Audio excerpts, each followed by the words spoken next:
applies. New and vintage cards and Pokemon. They sell and trade cards and are always looking to buy. They're an authorized source for Topps, Panini, Upper Deck, and Leaf cards.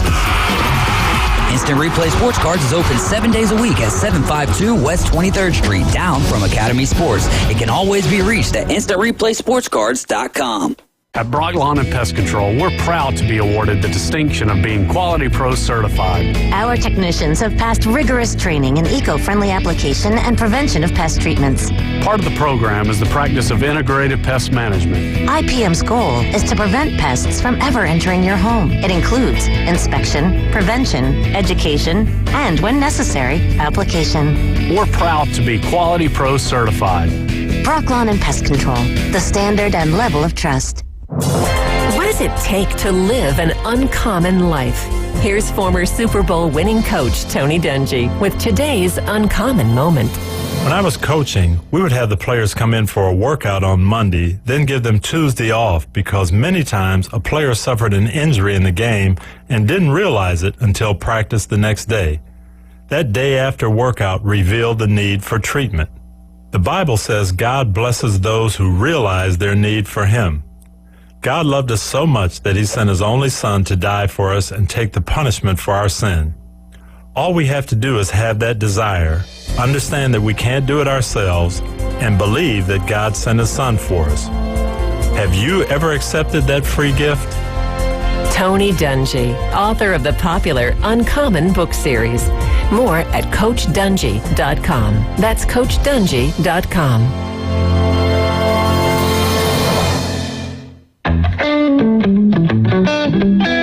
Hi, I'm Gary LaVox from Rascal Flats. You know, music has always been a huge part of my life. It's something that I started pursuing as a kid and never gave up on. It took a lot of hard work and dedication, but it paid off. Music has allowed me to travel around the world and to meet a lot of interesting people. So don't let anybody tell you that your dreams aren't possible, because they are. This message is brought to you by the U.S. Air Force. Your home for the College Football National Championship. WGSX Lynn Haven, WPLQ Port St. Joe. ESPN Northwest Florida. It's the next evolution of sports talk radio. The biggest stories and the biggest reactions. Now. And now we're taking... With the first pick. This is the last ball you got to bat. The Inside Drive. College to the pros. Interviews with the newsmakers, sports betting, your phone calls, and more. And now, the Inside Drive with Ryan Mulvey. Broadcasting from the Bill Kramer Chevrolet Buick GMC and Kramer Marine Outdoor Studios on ESPN Northwest Florida.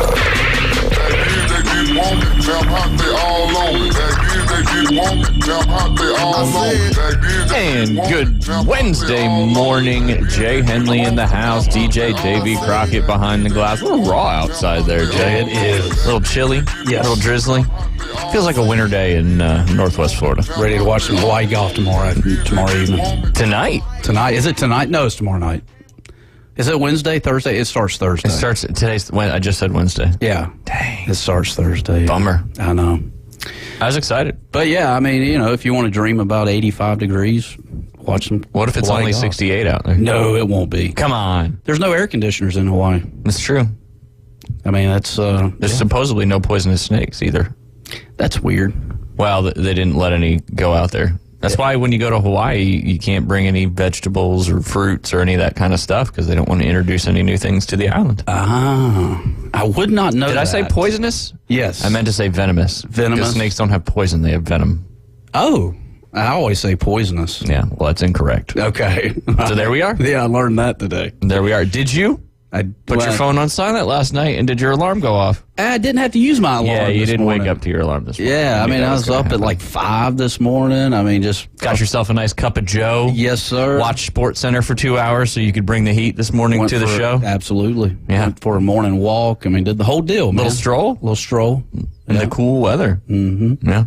It's been good. What about you? Yeah, just, Working, prepping for the show, and here we are now. No Keith Fleming today, so some big shoes to fill. Oh, boy. We'll try to talk a little fantasy football later on today in the show, but lots to get to as you are listening live and local on 104.3 in Panama City Beach, 101.9 in Port St. Joe. You can watch us and listen on Facebook, X, and YouTube. Just search ESPN Northwest Florida. Also, you can download that free mobile app inside the Google Play or Apple Store. That one you do have to search 104.3 ESPN Northwest Florida. Haven't said it in a while, but you could also head over to the website, espnpc.com. Click that Listen Live button, and you'll be able to listen to us wherever you go. If you don't want to download that mobile app, you can also click on that TV button. That's going to take you to KHS TV, over 4,000 channels for just $42 a month. Yes, sir. A lot of people talking about that Chappelle stand-up on Netflix. Oh, we watched it last night. Yeah, it kind of reminded you of some old school comedy. Love it, man. Yeah. Bring it back, Dave Chappelle. We want another one. I didn't even watch that one, but Brad, it's got to be good. Yeah. Did you get Netflix yet? Working on it. Yeah, working on it. Good. Yeah. Good. So we'll see. Yeah. Well, if you get it, then you can watch it. Yeah. Because it was on Netflix. Yeah. You can also watch the Woodstock 99, which we've been telling you to watch for years. Right. Not really years, because we haven't been doing this for a thing for you, but it feels like years. And that's on Netflix as well? That is also on Netflix. Okay. There's a lot on Netflix. It's that time of the year. It's that hibernation winter mode where it's just like you just want to sit in and just watch movies. There's really no golf to be played or any of that. Well, I mean, there is. You're just in the heart of the NFL playoff race with 1 week left. Oh, that's true. And the college football national championships coming up on Monday. Hibernate and watch football. There you go. Yeah. And golf, according to you. And golf, yes. Yeah. We'll talk about the TOC, the Century Tournament of Champions, later on. What time you got to go? We'll play it by ear. What I gotta know, because I gotta know when to discuss certain topics with you. Let's call it 57:50. Yeah. I mean, you're not doing anything outside today with the kids, right? No. What are you going to work on today, because the weather is not conducive to be outside? Yeah, we're doing some putting. We're going to use that putting mat inside the golf shop. I've got another one on the way, so I've got 2 putting mats. Ooh. And Michael Shears is going to bring the heat this afternoon. The heat's on in the golf shop, so you should be okay. Yeah. There you go. But yeah, he's going to bring the heat with the putting, and we're going to learn a lot about putting, which that's where it's all at. Well, sometimes it's 40% of your score is all on your putting strokes. Believe it. So you need to spend at least 40% of your practice, probably 80% of your practice on putting. Yep. If you're making more than 30 putts in a round, you got to work on your putting. And I would say 90%, or more than 90%. You know what I notice in a lot of these big junior tour events and college tournaments that we have? Yeah. What? We see a lot of the kids spending their time chipping and putting. Yeah. Yeah, they work on the range. They hit balls on the range, all that good stuff. But when they are preparing for these tournaments, you see the majority of the prep work done in the short game area. Sned's tour this weekend, they were all on the putting green. I saw it. I mean, that's where you got to do it. So that's where you can gain the most or lose the most. True. And that's why that strokes gained putting stat is very good when you're talking about betting on golf. Unless you're Scheffler, I don't know how he's doing it. I mean, he's ranked like 170th in putting, but I mean, if he figures out his putting this year, the world may be on notice in that one. But he also, he leads in all the other stats. Your total driving act. He leads in all those stats. Your approach with strokes gained on approach and all that good stuff. He leads all that, and still isn't a great statistical putter, but won a lot of tournaments. I mean, at this point, do you think that if he gets his putting into the top 25, I mean, is that Tiger-esque perhaps, or no? I mean, he's got to show a longevity of dominating on the tour for it to be Tiger-esque, in my opinion. Right. In my opinion. I mean, for what that's worth. But yeah, it's going to be interesting to see what all gets kicked off over there at the Century. He is currently the odds-on favorite to win that one. Mm-hmm. He's plus 550. You know what that means? Help me here, because so if I place $2, it can't be much, but let's make it easy. Right. You bet $100. Yep. You win $550. So if you bet $10, you just take off the 2 zeros, right? Yeah. King Henry doesn't mind drinking chocolate milk. I don't think that's the right acronym for this situation. But so if you bet $10, you win $55.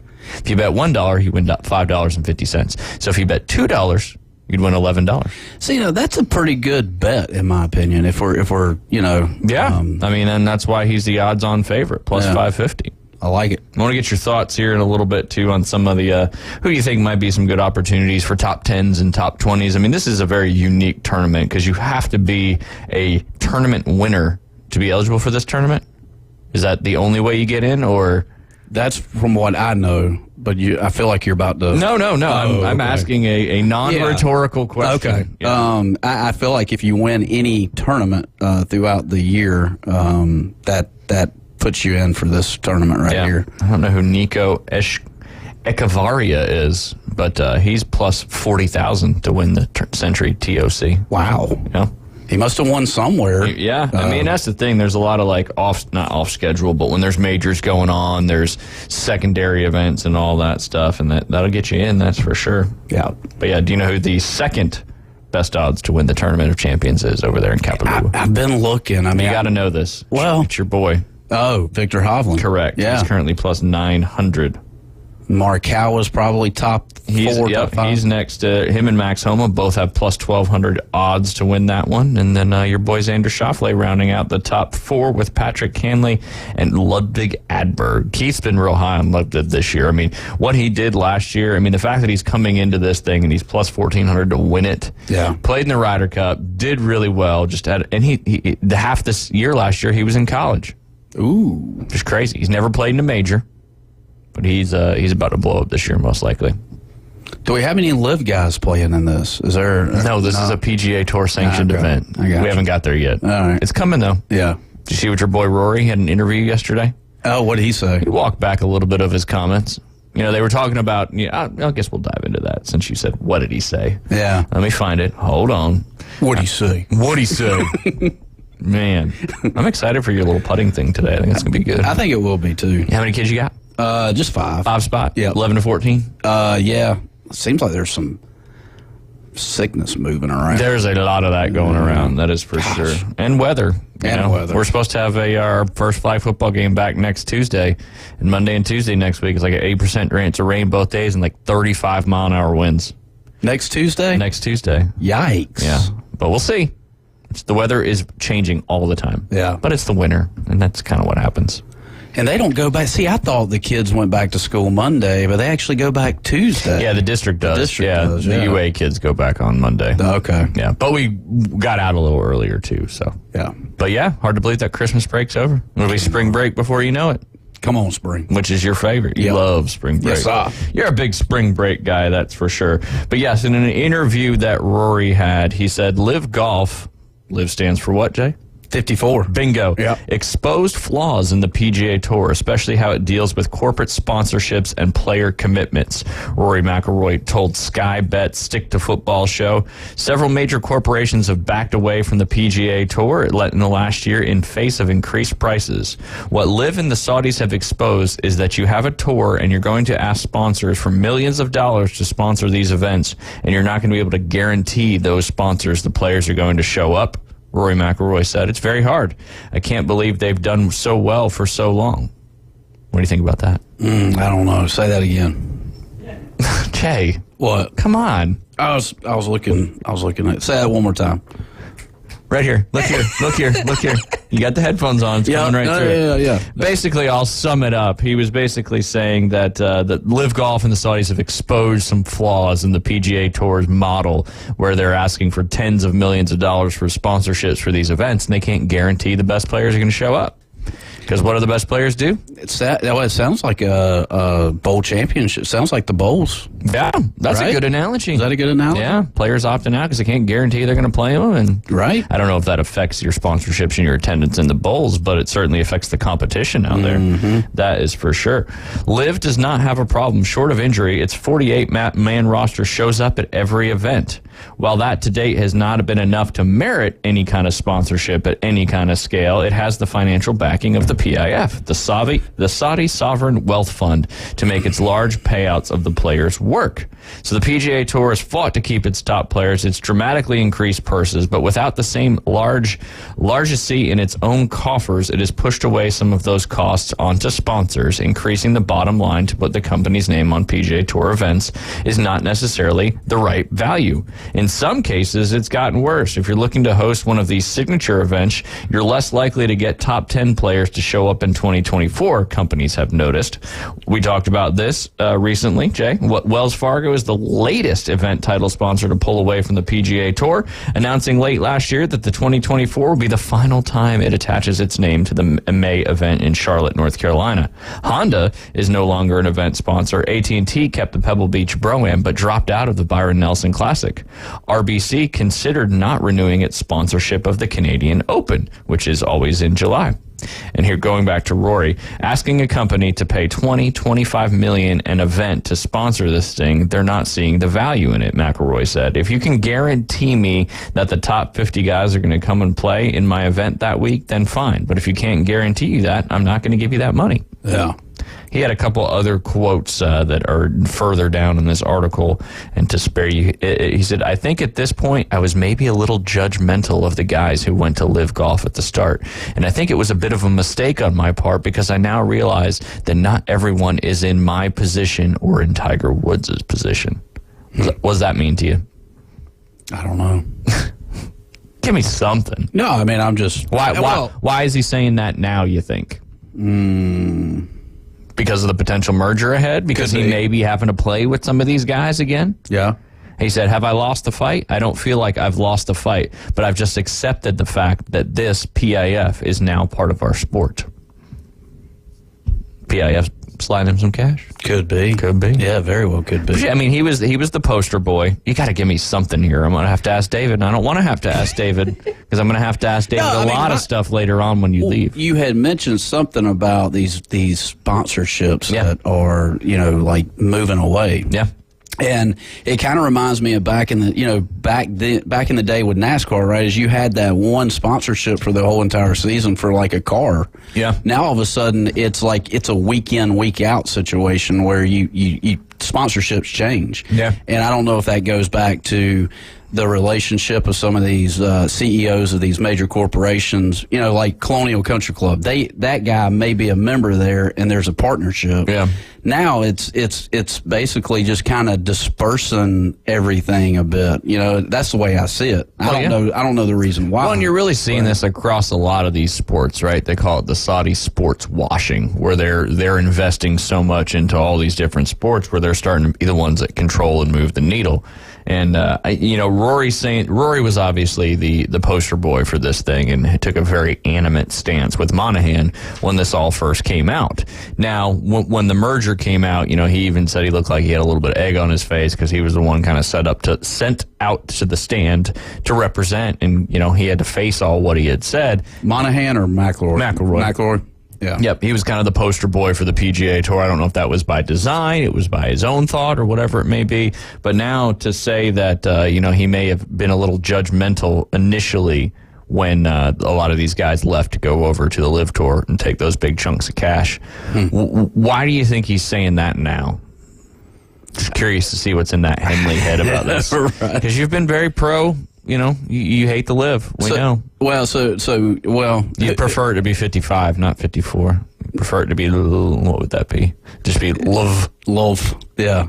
I mean, who are some of the big names that's gone on to the Live recently? Just Jon Rahm. Just Rahm, really? Yeah. I mean, I don't know if that might have pushed the needle for Rory a bit. That's a good thought. I mean, it could be. Yeah, that kind of opened his eyes a little bit. And he's said in this article, he said, Jon Rahm, he said he understands his decision to do that. It was a business decision, for him and his family, and he understands that. And that may be a big thing. He's wanting to keep him on that Ryder Cup team. Yeah, I mean, I still think all the good guys are still on the PGA Tour. I mean, Hovland, Spieth, Thomas. I mean, I look at all those guys. Justin Thomas he's fallen off the world. Well, he's still a good guy, though. Still one of the good guys. Yeah. Gotcha. So the Live guys are not good guys. No. They're bad guys. Yeah, they're bad guys. Got it. I mean, that's just. No, this is what we're unpacking in your brain. But once maybe one of the good guys decides to. Was John Rahm not a good guy? No, no. So when he was on the PGA Tour, he's a good guy. But then he left, so now he's a bad guy. It was like a 50-50 to me. Ooh, I didn't know you hated John Rahm so much. Yeah, I mean, I just. I don't hate. I mean, that's a strong word. It is a strong word. Yeah. Well, you just said you hate the live guys because they're the bad guys. Well, I just said that the good guys are on the PGA Tour. That's all. But is the PGA Tour the good guys? That's a great question. Or are they the bad guys that have created this whole situation because they were making hundreds of millions of dollars non-profitly? Jay Monahan made more than most people on the PGA Tour last year. Yeah, I'm just stirring it up. That's all. That's my job is to stir it up. I get it.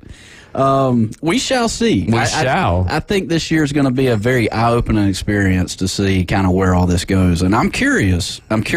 Does Liv perhaps take the leap? We don't know. The leap where? Well, the leap into maybe mainstream media, if you will. Yeah, I don't know. Yeah, we'll see. It's going to be interesting. It is. The parallels, and it's not a direct comparison, but all these changes you have in college football and all this stuff going on. And you also have all these changes going on in the golf world as well. And two of our favorite things to talk about. Well, and obviously, I mean, I feel like I stay a little bit in tune, obviously somewhat talking about it and listening to you talk about the yes, we're glad. Earlier you didn't, though. We had to run it back. However, comma, like 10, 20 years ago, were there a lot of these changes happening in all these sports? I don't know. I mean, not like now. Not like now, right? No, and there's always been these shifts and these changes in professional sports, but I think just the amount of money that's been involved in the last 15 years is what's driving most of these changes. Right. There's just so much to be made because there's so much access to watching stuff nowadays. And with it's all social media. It goes back to social media. Yeah. If social media never came about, the whole world would be a very different place right now, in my opinion. Better? Probably. Yeah. Probably, because with more money, more problems. Right. You know who said that? Oh, was that Dr. Dre? No, I wasn't. Jay-Z. Was it Jay-Z? I think so. I think it was. I didn't really know. I was asking you. More money, more problems. I got 99 problems. And money is one. And money is one. According to the studies. David looked at... it's Biggie, more money, more problems. Yeah. 99 problems. Yeah. That's Jay-Z. Biggie. Yeah. Yep. First of the month, too. That's right. We missed that. It was on First of the month is Bone Thugs and Harmony. Bone Thugs and Harmony. Yes, man. Let's play trivia, guys. Yeah, let's not play 2000s R&B trivia. I mean, that just Although makes I'd get Beth in here and she'd win that for sure. Just makes you want to lay the seat back, put the left hand up on top of the wheel, and just cruise. You do that, you should. Yeah. What's stopping you? I don't know. I'm just saying. That's Bone Thugs relates to that right there. Absolutely. Just cruising. I'm going to get you an old caddy. Yeah, right. I could see you driving an old caddy. Yeah. That'd be good. We could find you one. I could. Lift it up in the front, Yep. Yeah. Put it on the old air cushions. You could bounce around. Gold rims, perhaps? I don't know if you could pull off that. Let's not get carried away. Okay, I got you. Spinners, though, for you, for sure. For sure. That way when you stop, everybody knows you're still going. Yep. All right. With all that being said, let's go ahead and take our first break. Jay, what do you want to talk about when we get back? Man, I'm all about the golf right now, but I mean, keep going. We can keep going on golf. Me and David can talk football later. I got lots to talk about football wise. Do you? Oh yeah. Did you know that NFL referees are not full-time employees? What? Yeah. Fun fact. Now I would like to dig a little deeper. We'll unpack that a little bit later once you officially tell me when you're leaving. You're listening to The Inside Drive. We'll be right back. Mornings on ESPN Northwest Florida just got unsportsmanlike. Holiday cards, when you get somebody that sends you a holiday card, all they want you to do is then respond to them to tell them how great their family looks. Oh, wow, that's so great. Your kids are grown up. Guess what? Most of the people that you're sending a holiday card to, you've seen the family. They've seen your family. The holiday card is actually the most selfish act of the holiday season. Evan, Canty, and Michelle. Weekdays 5 to 7 on ESPN Northwest Florida. Good morning. This is Joanna with your weather forecast from ESPN Northwest Florida on this Wednesday. Raining lightly this afternoon and evening with a wind around 15 miles per hour coming out of the east-northeast. and a high of 52. Tonight, look for some clouds with a temperature near 40. Tomorrow, a high around 58 and mostly sunny. This weather forecast is brought to you by Ellis Agency Insurance. Thank you for keeping that dial on ESPN Northwest Florida. Rely on it. Los Rancheros has been doing it right for 20 years. Los Rancheros brings a top-shelf dining experience to you with the opening of their beautiful new building.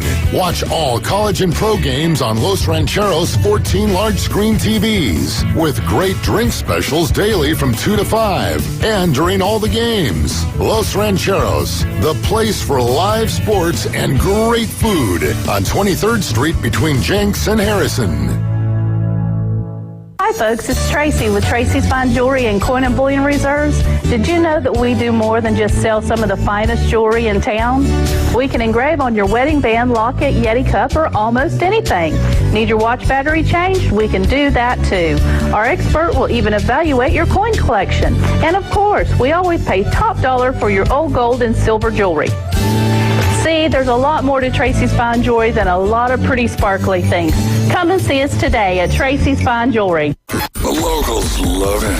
You're gonna love this. You are my favorite. It's my favorite. Everybody's favorite. The Inside Drive with Ryan Mulvey. Live from the Bill Kramer Chevrolet Buick GMC and Kramer Marine Outdoor Studios on ESPN Northwest Florida.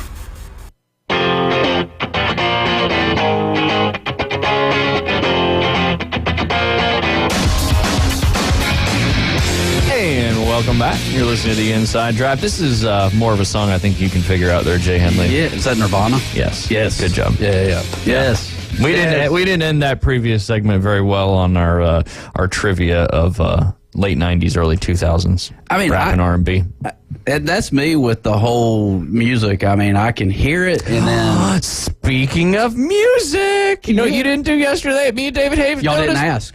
I brought the guitar, but y'all didn't ask. Bullshit. No, you didn't. You did not bring the guitar. Yes, I did. That is the craziest thing I was I've waiting. ever heard. Don't start 2024 out with lies. No, I'm serious. I had it in my truck. I was waiting for you guys to be like, did you bring the guitar? And then I was going to... Is that how you live your life? You wait for people to ask? Yeah, you got to, yeah. That's not how this works. My goodness, Jay. Disappointment. I'll bring it tomorrow. No, you won't. But y'all have to be like, hey, did you bring the guitar? Yeah, no, that'll be 10:59. Set the alarm. Hey, Siri, set an alarm tomorrow for 11:10. Ask Jay to whip out his guitar. It's in there. It's in there. I see it. Oh, there it is. All right. Confirmation. Yep. And it's titled, Ask Jay to Whip Out His Guitar. Yep. That Taylor guitar, too. That's a nice guitar. It is. Somebody gave that to you, right? Yeah, Hefner did. Oh, Hefner. How's he doing? He's doing good. I mean, is he excited about the Cowboys getting that number 2 seed if they win this week? Very exciting. That's good. Very exciting. Yeah, because they need to be at home, because if they play a road playoff game, they're going to lose. Yep. I like how you're confident with that. He's been listening, so maybe he's listening. Give us a call, Hef, if you're listening. Yes, please. Give us a call. Give us a call later after Jay leaves so we can talk about him while he's not here. And he's teaching the Utes of the world. The Utes. The Utes. Yeah. The Utah Utes. Did not prepare for this cold weather this afternoon, but and raining, but... you can go indoors and do some putting and all that good stuff. Here's what I want you to do. Okay. Do it with me. I want you to go to your phone. Okay. I want you to go to your Hard Rock Bet app. Okay. All right, I am home. Let's see. I want you to click on the All Sports button in that upper right-hand corner. Let's keep going here. Okay. All right. And then I want you to click on PGA. Got it. And then I want you to give me somebody that's outside of plus 5,000 that you think's got a good shot to win. Ooh, okay. I'll throw out a name while you're doing that. I really like Sahith Theegala in this one. Eric Cole, of course, and they're both plus 6,000. That means if you bet $100, you'd win 6,000. Mm-hmm. If you bet 10, you'd win 600. Mm-hmm. If you bet 1, you'd win 60. Now I've got one sitting out there already. Oh, what do you got? Well, let us know. Let the people know who you've got. Jason Day at 5,000. I like that one too. I think I actually bet that one myself. Yeah, that's a good one. And then Keegan Bradley. I mean, old Keegan. He will light it up on occasion. He's either hot or not. But Eric Cole, I know Keith this past year, man, he has been talking him up huge. Well, you got to remember, too, this event's a little bit different ball game. It's not a full field by any stretch of the imagination. Yes, it does start, in fact, tomorrow. I don't know why I kept saying I thought earlier today. Today was Thursday. These last 2 weeks have been very, very confusing as far as what day we are at. But yes, Kapalua, the plantation course there, is a long one. It's 75.96, but it's also a par 73, very unique. You got 2 3s, 2 5s on the front nine. On the back side, you got 2 5s, but you only got 1 3. And you got those last 2 holes at 18, 677 yards. But you know all about 18. Guys are hitting 400 off that tee. Oh, yeah. Straight downhill, you hit in that speed slot, that ball rolls out about 120 yards. So it's an interesting golf tournament because, you know, this Hawaii swing, you got this one, then you got the Sony Open. You get to watch it at night over here in the Central Time Zone. Yeah. So, all right, keep looking there. Give us a good top 20. From the brain of Jay Henley. Top 20. That's worth a little bit of you know, don't give us the minus 600 for Scotty Scheffler to top 20. Got some inside information yesterday from a gentleman. And a scholar? And a scholar, yeah. Top 20, I want to say take it to the bank, but... say it. Hey, take it to the bank. Russell Henley. Ooh, Georgia Russell boy. Henley, top 20. I think that would be a great bet. He grew up in the South, Bermuda greens, knows how to read the grain. A lot of grain happening over in Hawaii. Russell Henley is minus 115. There you go. To top 20. Yep, sure is. That's a great one. Yeah, there you go. That's a great one. You going to bet it? Already did, actually. Ooh. Yeah, I'm ahead of the game for once. Hey, Jason Day, he's plus 105 to top 20.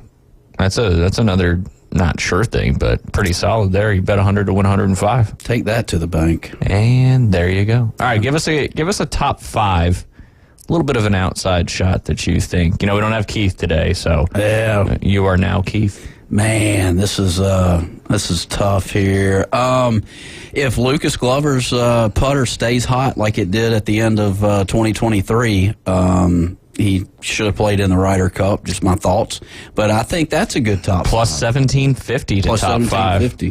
So what happens there if you bet $100? Let's see. If you stay with 100, all you got to do $18.50. Well, you'd get your $100 back. Yeah, that's the way Hard Rock works. Because now if you're betting with a credit, then you just would get the $17.50. That's right. But he's plus, so you get $1,850. There you go. Do it. Don't be scared. For a top 5. It's just money. Top 5. Who else you got top 5? We'll do Lucas Glover for top 5. Ooh, live betting on the air. Ooh, there you go. Oh, nice. Yeah, I like it. You should put a dollar on Nicholas Echevarria at plus 6,000 to top 5. Yeah. You never know. I don't even know who this kid is. Is it me or you, or do every commercial I get, like, it's Hard Rock Bets, like, everywhere, even on, like, everywhere? Yeah, and if Hard Rock Bets listening, respond to my emails, because I'm trying to get them to be a sponsor of our show as well. We talk about the support responded to me, and they said, hey, here's who you need to reach out to. Oh, yeah? Yeah, you're getting served all the time on Facebook? Yeah. Oh, yeah, that and just like everywhere. Just watching a random movie. You saw it on the TV? Yeah. Oh, yeah. Were you streaming? Mm-hmm. Yeah. Yeah. So they knew you were in Florida? Mm-hmm. Gotcha. Yeah. That was my question, is how they knew. But I'm like, you're sitting there in your recliner, and it's like, how do you know? Anyways. Did you say you were bringing in the TV today for the kiddos? Yeah, we may break out the Happy Gilmore. It's a good thing I didn't put it on the wall yet, because you would have had to take it down off the wall. I brought my own TV. No, that's what I'm saying. Oh. Yeah, because remember how your TV's not mounted on the wall? Yeah, I just had to pick it up. You just had to pick it up. It doesn't have any stands. No. You're going to have to lean it up against something in that room. Yeah, we'll figure it out. You going to watch a little Happy Gilmore, you said? Maybe. Yeah, I mean, these kids are old enough to... I don't know. You got to get a parent waiver to watch Happy Gilmore? I hope not. Well... Just do it. Yeah. Just do it. If the parents aren't cool with that, then they shouldn't be in your clinic anyway. Exactly. I mean, it's a golf movie. Right. It's pretty much about the sport. Yes. Just go to your home. Yeah. You can show them like a clip. The whole thing. The whole thing? Oh yeah, we'll be putting. I want it to be interactive. I want to be putting and then watching the movie. So the question is, do you have an Odyssey hockey stick putter for these kids to use? Oh man. Oh, no. Dude, I bet you do. I don't. I wish I did. There's a few people that have that. I think you can buy it. I think you can find it on eBay and stuff. That would be that would add a whole nother. I had an Odyssey White Hot number 4. Still have it. Don't have the whole putter, just the putter head. You remember those back in the day? I do. That was after the Dual Force. The Dual Force was the one that had the little black insert, and then the White Hot came out, and that was that white insert that was supposedly a little bit softer. Yeah. And there's the 2-ball still uses that same insert on a lot of them. That's amazing. Crazy.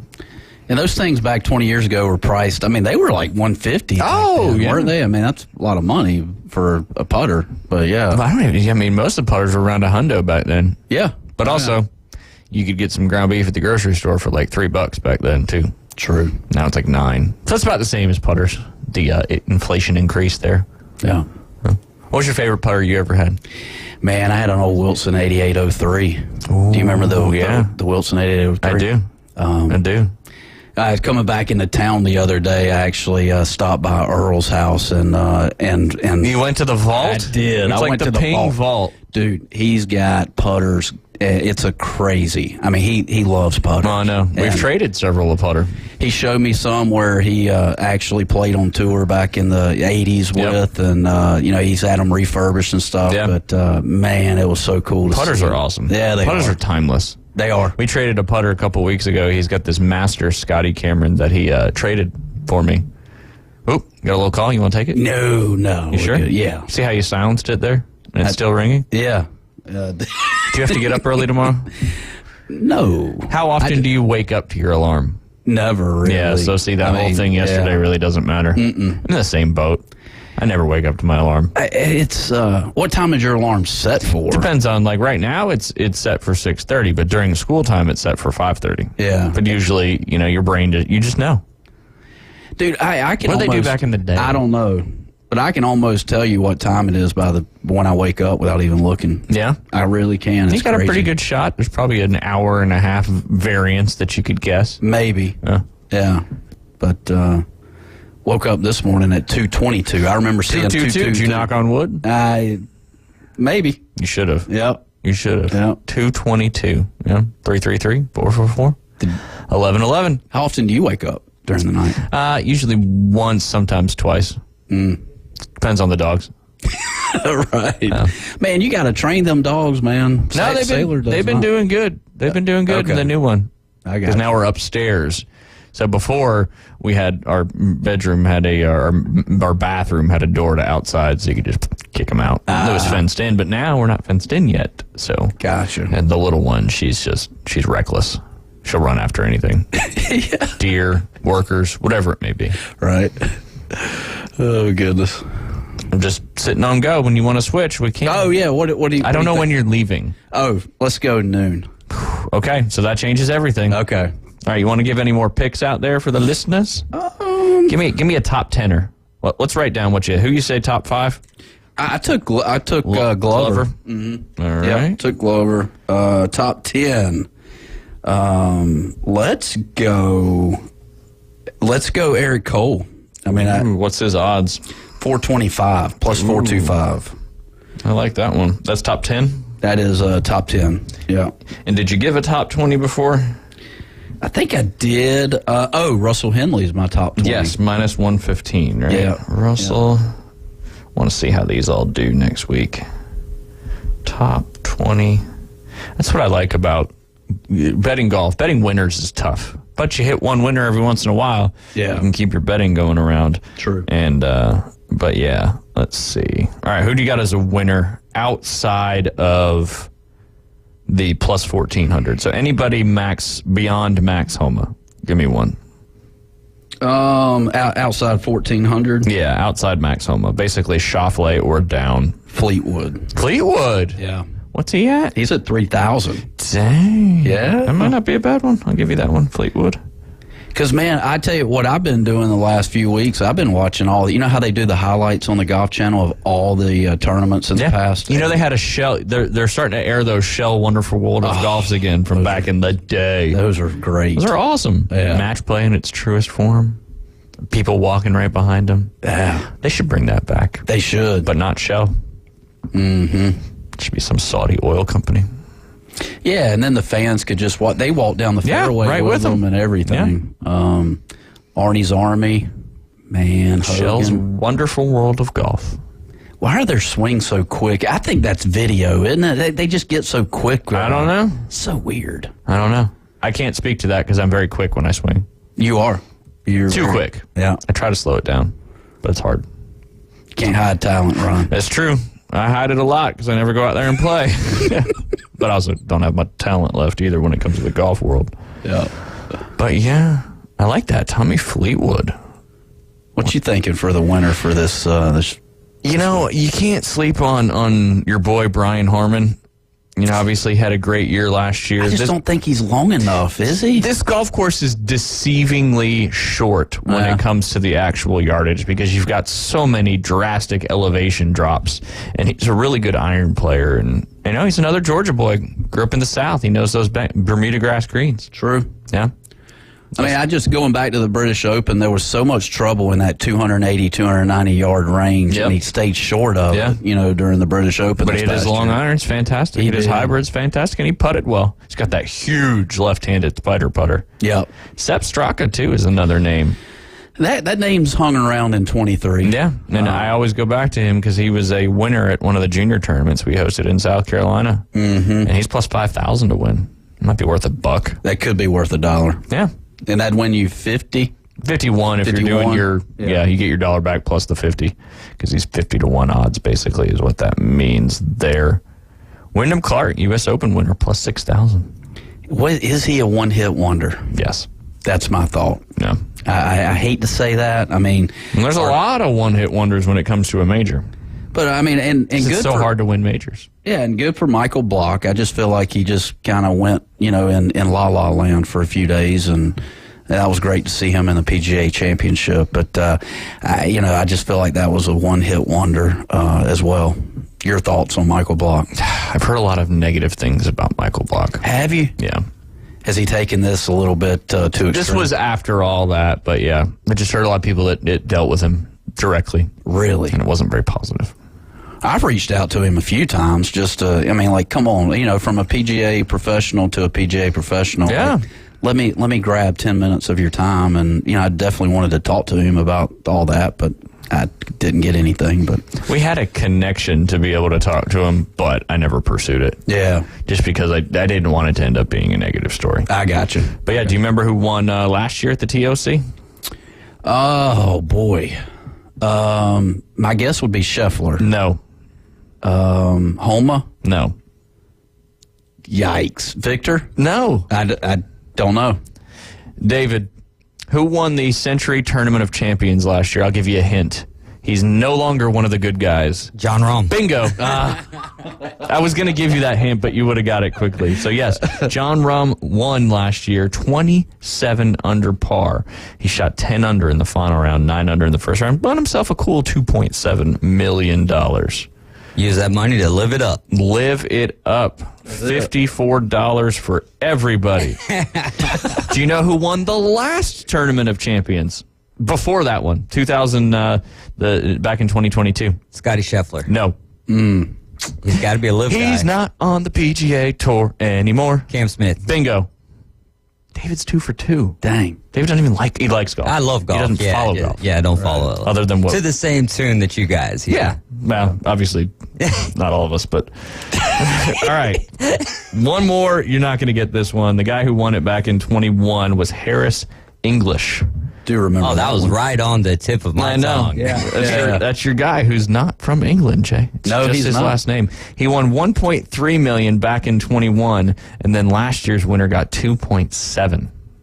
Where's all that money coming from? I don't know. Well, they're going to have to find a way to find some money this year, or it's going to be interesting. Yeah. Let's go ahead and take a break, Jay. When we get back, I want to talk more about the NFL officiating and the memo that the league sent out yesterday about the whole Detroit Lions, Dallas Cowboys situation. You're listening to The Inside Drive. We'll be right back. ESPN Northwest Florida presents the College Football National Championship. Burrow spins his way across the goal line. Touchdown, Michigan! Monday, January 8th, it's Michigan versus Washington. Pressure coming. Panic spots a receiver, fires, tipped in the air, and caught by Polk in the end zone. Listen to live play-by-play exclusively on ESPN Northwest Florida. Absolute thrilling finish. ESPN Northwest Florida is an active member of the Panama City Beach Chamber. We want to introduce the newest members to the Beach Chamber. Welcome to the Beach Chamber. 850 Web Design, Bay Point Healthcare, Caldwell Banker Realty, Night of Faith, Sun Surf and Sand Insurance Services, Dickey's Barbecue Pit, Healing Horizons, Jeffrey's Lawn Care, and Wayne's Pest Control. Congratulations from the only local sports talk station, ESPN Northwest Florida. Kitchen Designs Group on Front Beach Road, Panama City Beach, offers full-service kitchen and bathroom cabinetry, countertops, and flooring. Plus, they also offer cash and carry. Take your cabinets home today. All-in-one vanities on sale. Cabinet, countertop, trim, and faucet included. The more you buy, the more you save. Must take standard sizes in Shaker White. Call Kitchen Designs Group, 850-775-4150, or visit their website, kitchendesignsgroup.com. Cash and carry only applies to Shaker White. Are you hungry for authentic Mexican cuisine? Then come to El Rodeo Tequila Bar and Grill, where we serve up the freshest, most flavorful dishes on the beach. El Rodeo Tequila Bar and Grill, a great location, comfortable atmosphere, and happy hour from 3 to 7. Buy one, get one free, regular margaritas and 12-ounce house drafts. And you're going to love their lunch specials Monday through Friday from 11 to 3. Plus live music Wednesdays and Saturdays starting at 5:30. El Rodeo Tequila Bar and Grill, Thomas Drive across from the Navy base. Broadcasting live from the Bill Kramer Chevrolet Buick GMC and Kramer Marine and Outdoor Studios. Have a quick stretch first. The Inside Drive with Ryan Mulvey. Must have pulled something playing hoops last week. And Jay Henley. I know you're not putting that rock up from here. You ain't got no Jay. ESPN Northwest Florida.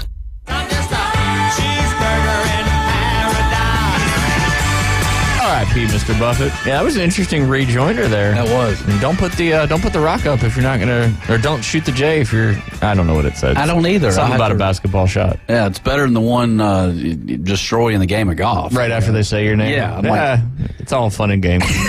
Yeah.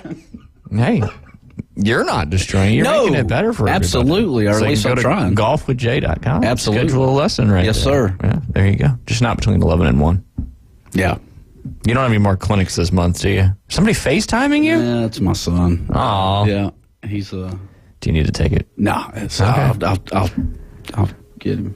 Yeah, he's probably out shooting basketball. Nice. Wanting to show shooting Jays. That's ironic. Yeah, that's ironic. Yeah. Waiting to line up this doubles pickleball match. I'm ready to play pickleball. I think we need to make that happen. Yeah, we can. Just like your guitar. Yep. It's happening. Did you see, Jay, that there's billboards in Detroit all over the place that said Decker was eligible? Somebody took out a little campaign.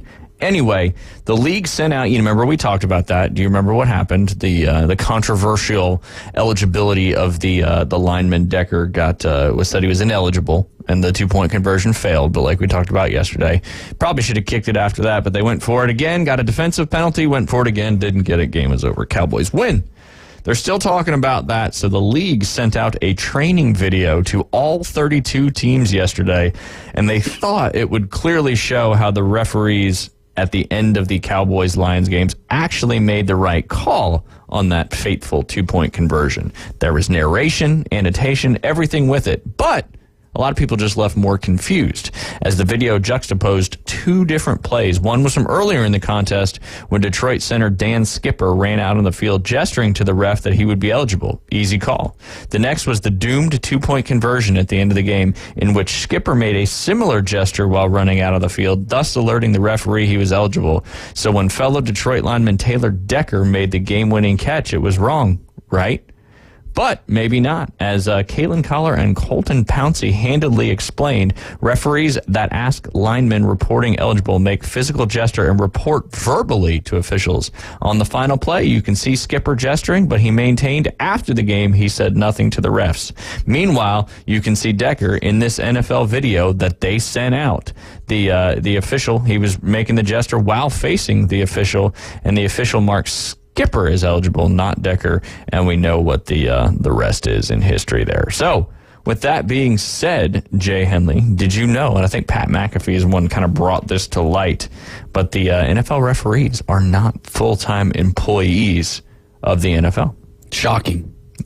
Like, legitimate, shocking? Yeah. Or sarcastically shocking? No, shocking. I don't understand that. Maybe because they don't pull 40 hours a week. I mean, is that it? I don't know. I don't know how that is. The average. 32. Here's the average salary of your referees for the Big Four. That's the NFL, the NBA, the MLB, and the NHL. NFL, they get paid $205,000 to $250,000 a year to work those, roughly 15 to 20 weekends a year. They get no benefits except a 401k plan. The salaries for NBA referees is $250,000 to $550,000, and they are an employee of the NBA. Same thing with MLB. It's $150,000 to $450,000 a year. NHL is $220,000 to $480,000 for referees, and then $140,000 to $292,000 for linemen. Do you know what a lineman is? The NHL? No. It's the other. The head referees have the orange cuffs around their sleeves. They're the ones making the penalty calls and all that stuff. The linemen are responsible for calling offsides, icing, breaking up fights, helping out with a lot of those things. So the referees, there's typically 4 guys on the ice. You got 2 linemen and 2 referees. Back in the day, it was just 1 referee and 2 linemen. So there you go. But so the lineman is an assistant to the referee, if you will. Yeah, to a certain degree. Yeah. They have different responsibilities. The referees basically skate all over the ice, and the linemen kind of bounce back and forth between the neutral zone and staying up there at the top of the blue line. Those numbers don't include playoff bonuses that the officials may make. But here's some interesting facts. Jobs held by NFL officiating crew leaders. Brad Allen, which is the controversial one we were just talking about, he is a nonprofit CEO. He's been in the league for 10 years. Trey Blake, he's a software quality assurance manager. It's his 2nd season. Clete Blakeman is an attorney in his 14th season.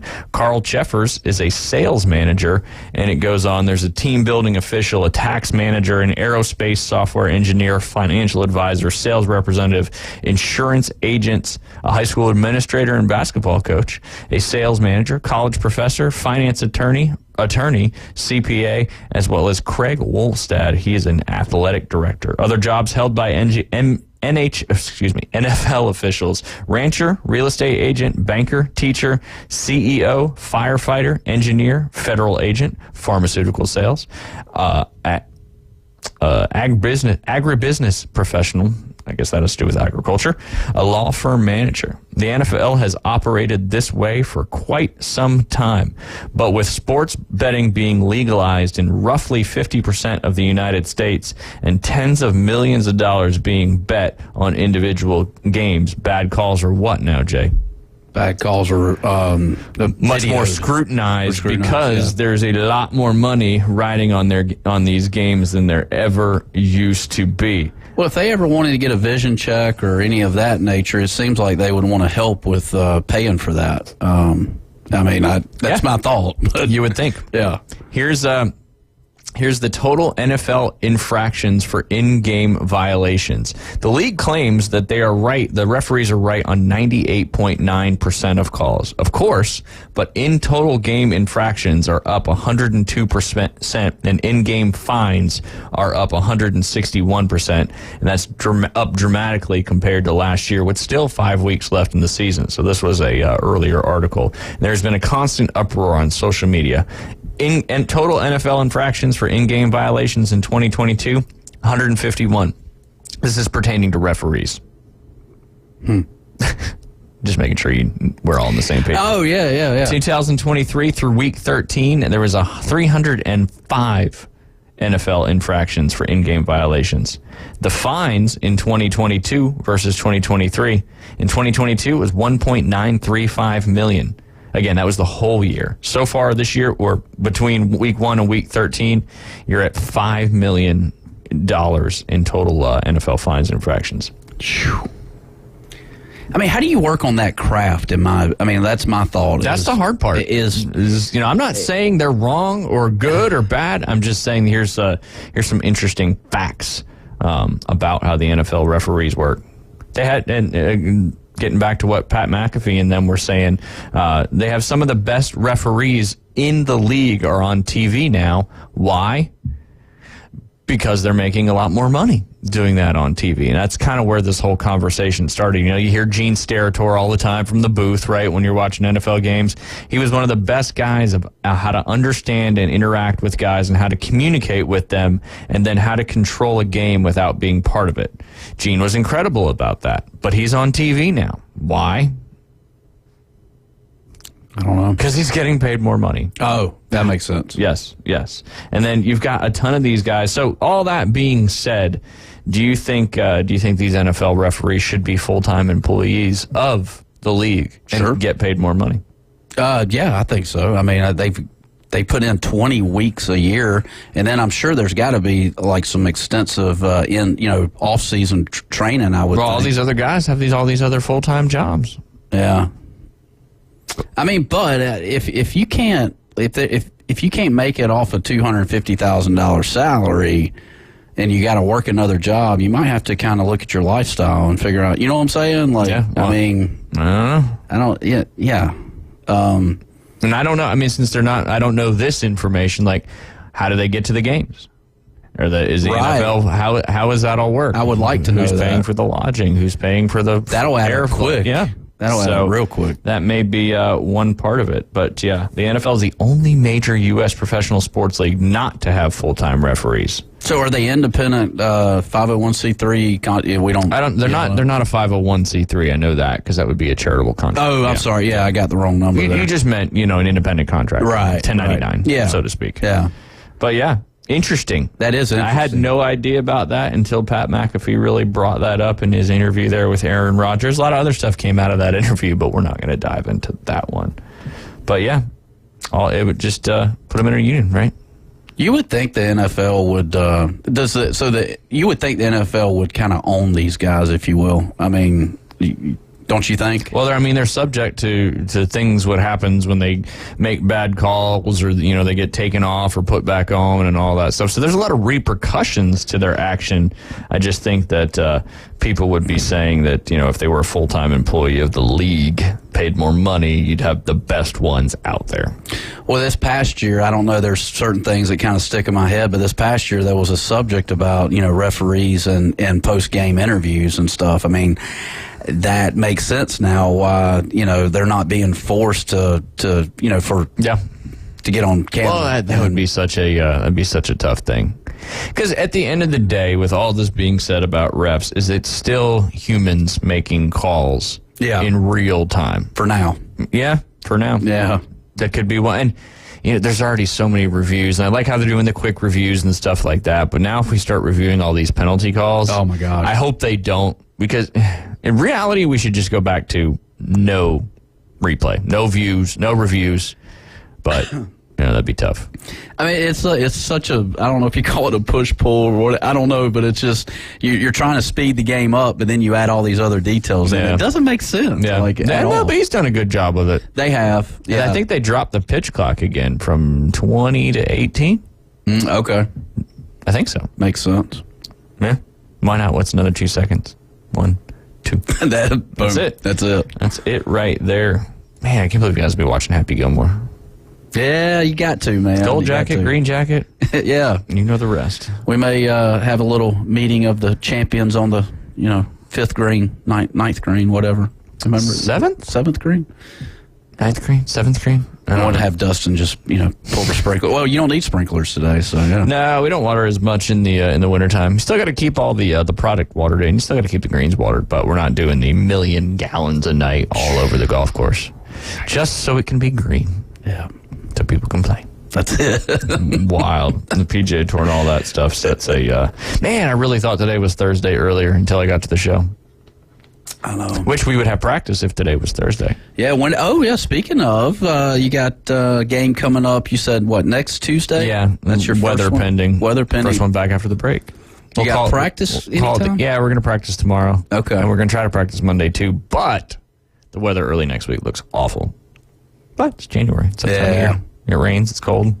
But then sometimes it's nice and warm. True. Like it was this past weekend. How's Liam's arm coming, man? Is he... I need to get him back into the swing of things. Yeah. Yep. Too much pickleball. Well, pickleball is fun. Yeah. I mean, you got to keep all the body parts moving, right? Yeah, you do. You can't focus on one area. It's true. I don't know. We'll see. But you guys are undefeated. You guys no. There's lost one. 4 teams that are 3-1, and then there's 4 teams that are 1-3. It's exactly split right down the middle. Ooh. It's going to be a lot of fun. Maybe you'll come to a game. I don't know. I will. I'll come. You always come to a playoff time. I come to the big games. Yeah. I mean, they're all big. Don't get me wrong. Every game, the next game is the biggest game. I've been to some intensity ones, that's for sure. Yeah, you've come to a few over the years, which the kids appreciate, especially because you have several students on Team Dynasty. I do. I'll make it out for another. I saw Christian was in your camp last week. Yeah, he had a blast. That's awesome. He hits the ball good, man. He's coming along. Yeah, so that's awesome. That's what it's all about. It is having fun and getting a little better. It is. They grow up quick. Very. There was a kid from years ago that moved to Jacksonville. I was teaching here back in 2016, and she had posted on some social media, he's 18 now, and it hit me hard. Yeah. I was like, oh, my God, that kid was like 11, like just yesterday. Time keeps going. It does. It never stops. Having fun. Yep. Time flies when you're having fun. It and is. Guess what? We got to take our top of the hour break, which means you are heading back to Bay Point. Yes. I'll bring the guitar tomorrow. I've already set an alarm to let you know. There you go. I still call shenanigans on that. Yeah. It sounds like a cop-out to me. No, You guys enjoy talking NFL, and I'll listen in as much as I can, and it'll be fun. Yeah, as much as you do on the actual show. Yeah, I'm probably a little bit more in tune. Ooh, when you're listening outside of being in the studio. Absolutely. Interesting concept there here on the Inside Track. But with that being said, we do need to take our top of the hour break. You're listening to the Inside Drive. We will be right back. Start your morning with sports updates, interviews, reactions, lively discussions, insights, and expert analysis. I think in our lifetime, we will never see another undefeated team. Join Evan, Canty, and Michelle weekday mornings from 5 to 7. It will never happen again. On the Sports Talk Monster. If anyone deserves the benefit of the doubt for one last chance, it's Bill Belichick. ESPN Northwest Florida. Good morning. This is Joanna with your weather forecast from ESPN Northwest Florida on this Wednesday. Raining lightly this afternoon and evening with a wind around 15 miles per hour coming out of the east-northeast and a high of 52. Tonight, look for some clouds with a temperature near 40. Tomorrow, a high around 58 and mostly sunny. This weather forecast is brought to you by Ellis Agency Insurance. Thank you for keeping that dial on ESPN Northwest Florida. Rely on it. Denise has been playing jazz for 40 years. Last concert, one of the musicians fell sick with RSV. Respiratory syncytial virus, or RSV, is a highly contagious virus that can lead to breathing problems. This time, she's choosing to help protect herself with Pfizer's RSV vaccine, Abrysvo. Abrysvo is a vaccine for the prevention of lower respiratory tract disease caused by respiratory syncytial virus, RSV, in adults 60 years of age and older. Abrysvo is not for everyone and may not protect all who receive the vaccine. Don't get Abrysvo if you've had a severe allergic reaction to its ingredients. People with a weakened immune system may have a decreased response to Abrysvo. The most common side effects are tiredness, headache, pain at the injection site, and muscle pain. Ask your pharmacist or doctor about Pfizer's RSV vaccine, Abrysvo, respiratory syncytial virus vaccine. For full prescribing information, please call 1-844-989-7284 or visit abrysvo.com. Brought to you by Pfizer. Your home for the College Football National Championship. WGSX Lynn Haven, WVLQ Port St. Joe. ESPN Northwest Florida. And now the Inside Drive with Ryan Mulvey. We're going to have a talk. Tell me what you know. Broadcasting from the Bill Kramer Chevrolet Buick GMC and Kramer Marine Outdoor Studios. It's a frantic noise. ESPN Northwest Florida. Sky rockets in flight. Afternoon delight. And welcome back. It is now the afternoon here in the Central Time Zone, right here in the Florida Panhandle. Jay is out the door, heading to go teach some more youths of the world, and we appreciate him hanging out with us at least for an hour. I feel like he had that guitar answer ready to go in his back pocket. Oh, yeah. He snapped quick to that one. He's like, nope, you guys didn't tell me to play. That's ridiculous. That's like the teacher says, do your homework, And then you've got your homework in your backpack, and you're like, well, you never asked me for my homework. That's exactly right. Yeah, the project is due on Tuesday, and I didn't tell you to give it to me on Tuesday, so I don't have to do it. Yeah, there you go. Oh, well. Sounds like we're going to be playing some guitar tomorrow. That is for sure. We got to make that happen. Just follow your alarm, and if nothing else...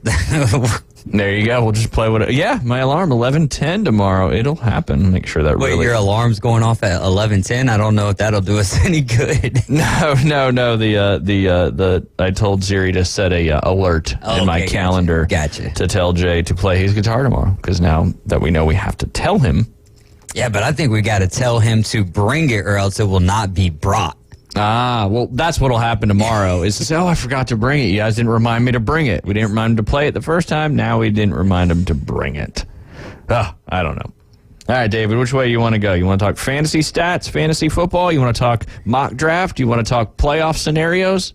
Fantasy football is probably the furthest thing from my mind right now. Everything in my IDP that's where I got the furthest along. I made it to the championship game and fell there, but yeah, not a great year fantasy football wise for me, but I guess it could have been worse. It could always be worse, right? Always be worse, yes. And the person I am playing in the Bay Point Championship, Miss T, our cook, she was smart when I had the number 1 pick, so I had the last waiver, and obviously Christian McCaffrey's not playing, so I put my waiver in for Elijah Mitchell, and she got him. Which, brilliant, smart. Yep. And then another person in our league picked up Jordan Mason. But that's okay. We're going to see what happens. And I've talked to a lot of people about this, and I love how our leagues, especially in ESPN, run through the final week of the season.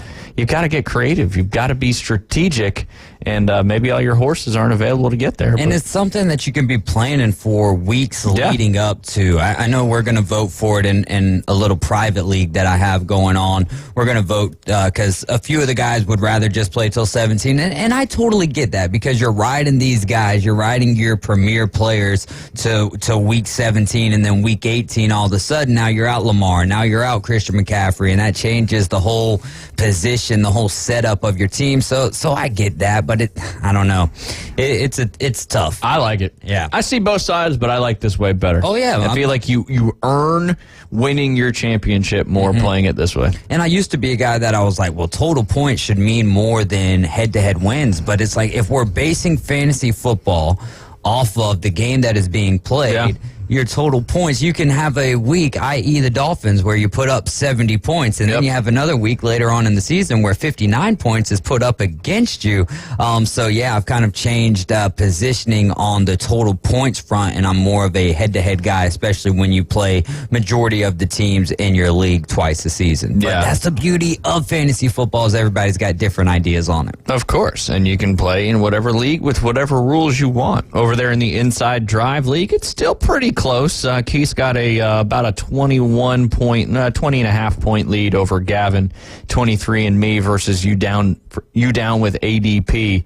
And quarterbacks, they got Kyler Murray and Justin Fields going head-to-head against each other. That'd be a good one. It should be. But it's about that time where you've got to mix it up a little bit, because there are a lot of teams that have clinched and are going to be sitting some people out. But you had mentioned some names, and do you know who the number 1 point scorer in fantasy football PPR leagues was this year? This year so far, overall? And then we'll break down some non-quarterback, or is overall? Okay, overall. Oh man, I know. That's why I'm asking it, because it's obvious, but it's not obvious. I don't know. I'm going to throw out Lamar, but I know that it's not Lamar. Lamar's number 3. He's at 331.22. Number 1 is Josh Allen. Oh, wow. He's at 369.58. And it's just, he's got 457 rushing yards, but he's got 15 rushing touchdowns to pair with that. Number 2 is someone that plays a very similar style of football, and that is Philadelphia Eagles quarterback Jalen Hurts, 356.22.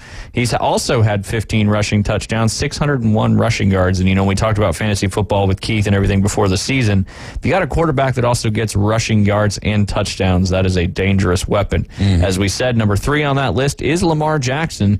He's got the most rushing yards for a quarterback, but 5 rushing touchdowns paired with his 27 passing touchdowns. He's thrown for 3,678 yards. Number 4 on that list is a non-quarterback. That's got to be CMC. Got to be CMC. It is CMC with 324.3 points.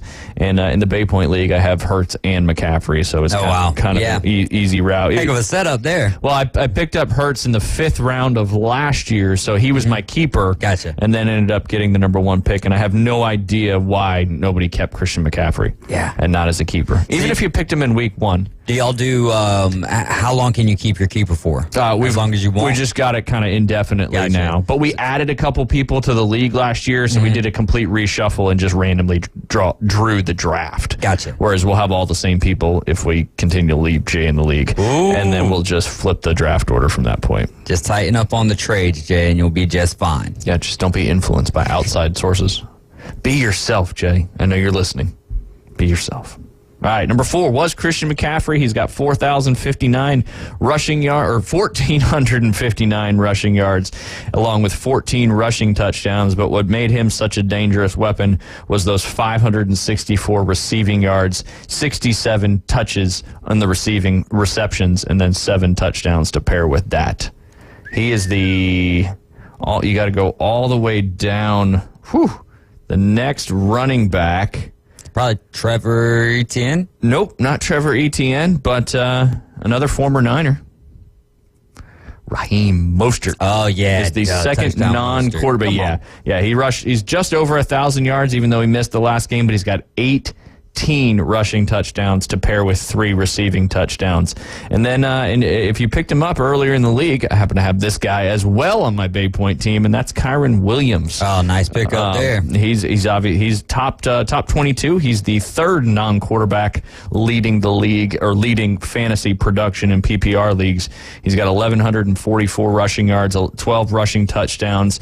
He's got 206 receiving yards, 32 receptions, and 3 touchdowns for 223 even points. But Travis Etienne was the 4th running back on there as well.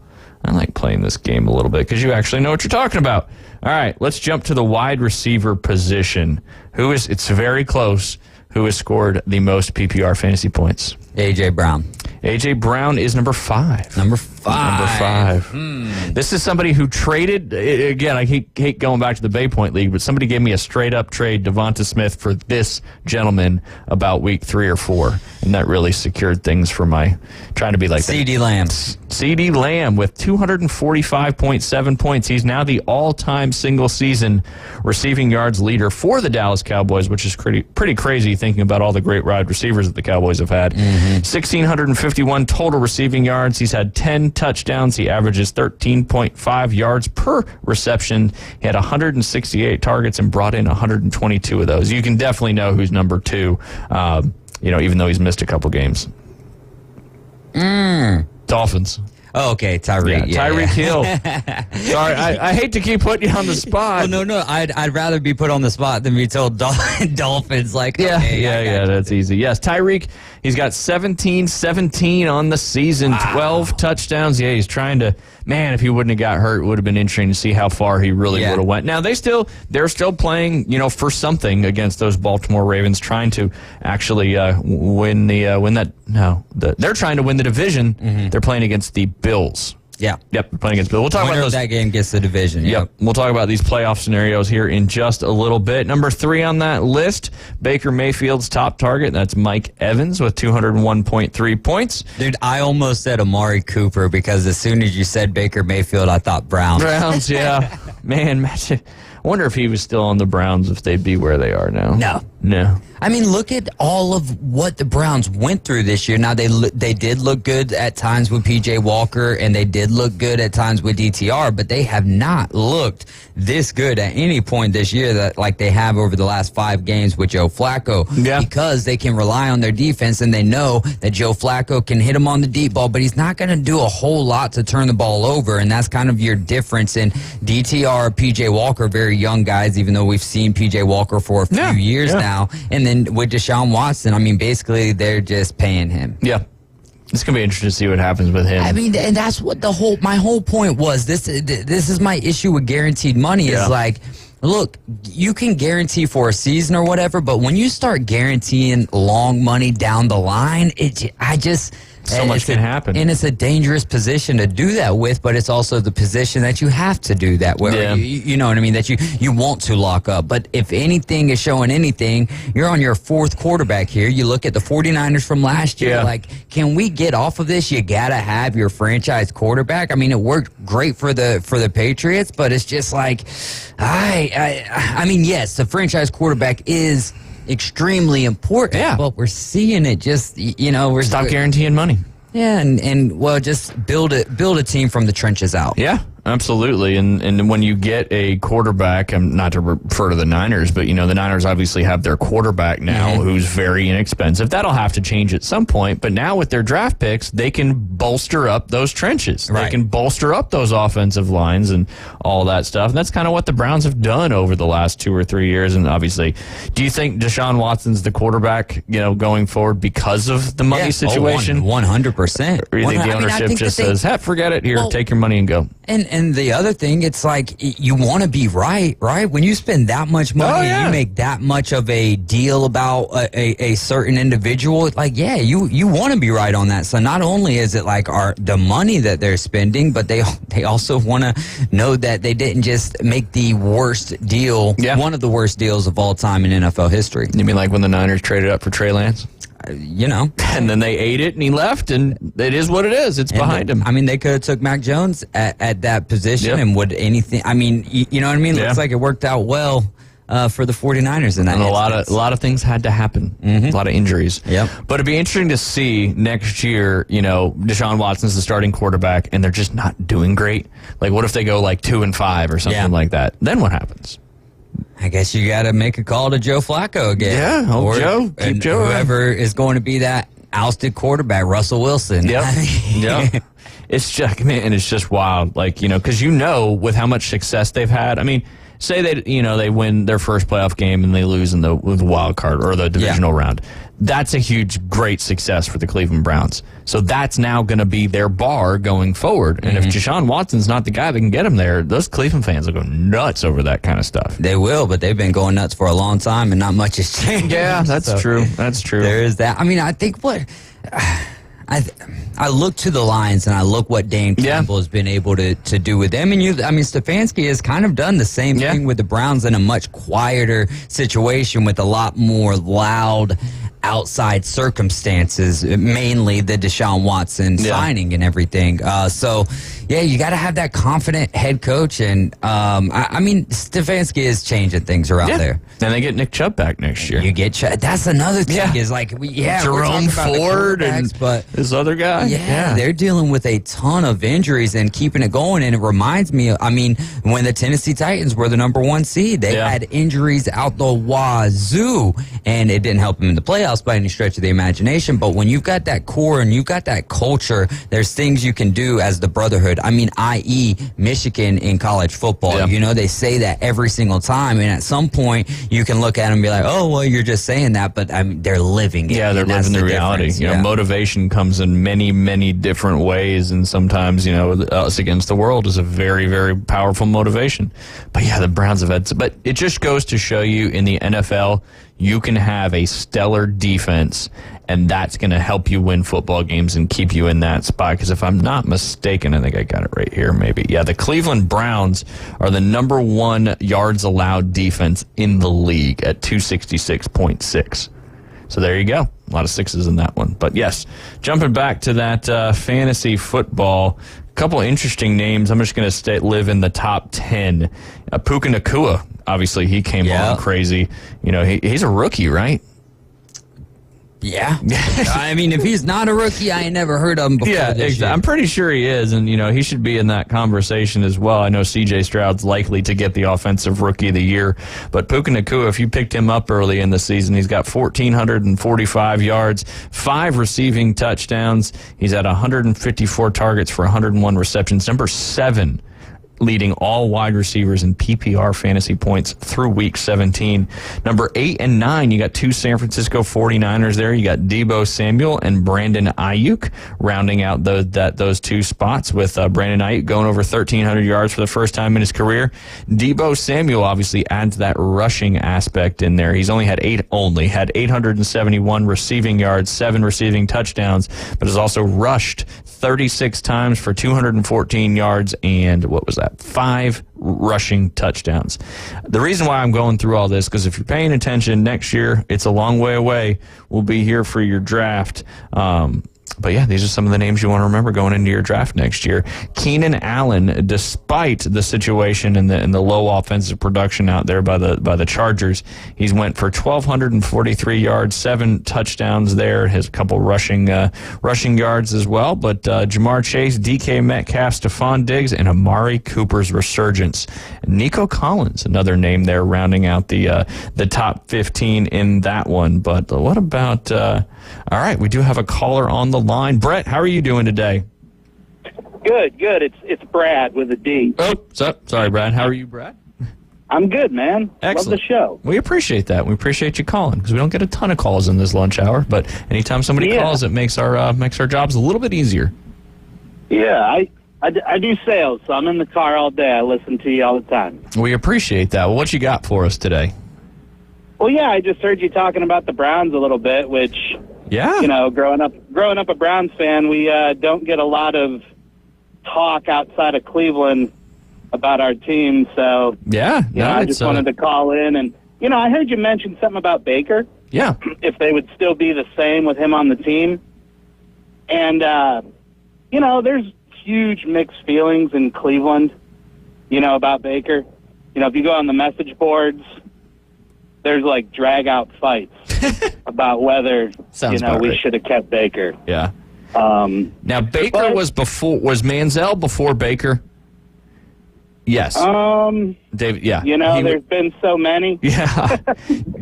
I almost feel like the Manziel situation, if that didn't happen, maybe the leash was a little bit longer on Baker. But that's just my opinion.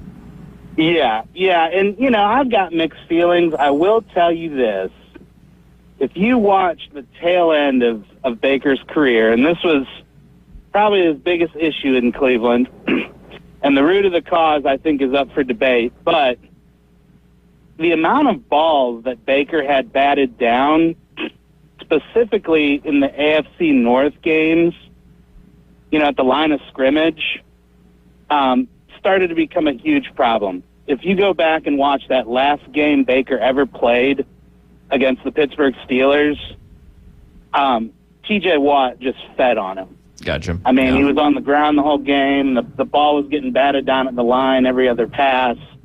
So part of me just feels like Baker was not built for our division, or, some would argue that had to do with the coaching decisions on offense at the time, but who knows? I just think that's what happened. Yeah, I mean, that makes sense. And you've also since bolstered up your offensive line pretty heftily over the last few years as well. But we were talking a little bit about Deshaun Watson, and since you're a Cleveland Browns guy, what do you think the future for Deshaun Watson is with the Cleveland Browns, given that guaranteed money that was paid to, or is being paid to him?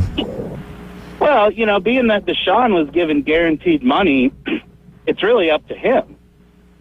He's kind of got to decide if he wants to, still love playing football for the Cleveland Browns. I will say this. His last game on the field where, unbeknownst to everybody, he got hurt, he looked amazing. Yeah. I mean, he led a comeback win in Baltimore, which ended up being one of the biggest games of our season. And, that's the coolest part about this season. If you look at every quarterback and every person that had to come in and play, they all won an important game. Yeah. I mean, P.J. Walker beat the Colts. Yep. And didn't he? Who beat was it P.J. or was it DTR that beat the Niners? I think it was PJ. Yeah, I think it was too. I tried to get that out of my memory, but that was really before everybody knew. Like I watched all the Niners games start to finish, and I was like, holy crap, this Browns defense is really good. And then that was kind of the coming out party, so to speak, for the Browns. But I think it's great for football, and I know a lot of other Cleveland Brown fans as well. I know Jim Durant on the Coach James Hale show is a huge Cleveland Browns fan. It's exciting for football that the Browns, and I'm going to throw the Lions in there, are relevant and playing great football. Absolutely, and thanks for letting me call in. I know I could talk a lot about the Browns, but if you ever need somebody to give their opinion on some AFC North football and PCB, I'm always available. Hey, we're sitting on go anytime you want to give us a call. We appreciate the calls very, very much. And be safe driving around out there, Brad. We appreciate the phone call. We got to take a quick break, and we'll be right back. Awesome. Go Browns. There you go. Enjoy the playoffs. ESPN Northwest Florida presents the College Football National Championship. Ford spins his way across the goal line. Touchdown, Michigan! Monday, January 8th, it's Michigan versus Washington. Pressure coming. Heading spots a receiver. Fires. Tipped in the air and caught by Polk in the end zone. Listen to live play-by-play exclusively on ESPN Northwest Florida. Absolute thrilling finish. This is Joanna with ESPN Northwest Florida. Here is your weather forecast on this Wednesday afternoon. The rest of the day, sprinkles and 52 with a blustery wind at 15 miles per hour out of the east-northeast. For tonight, light rain and some clouds and a low near 40. Tomorrow, mostly sunny and a high around 58. This weather forecast is sponsored by Mid-South Lumber, the best little lumber yard in Panama City.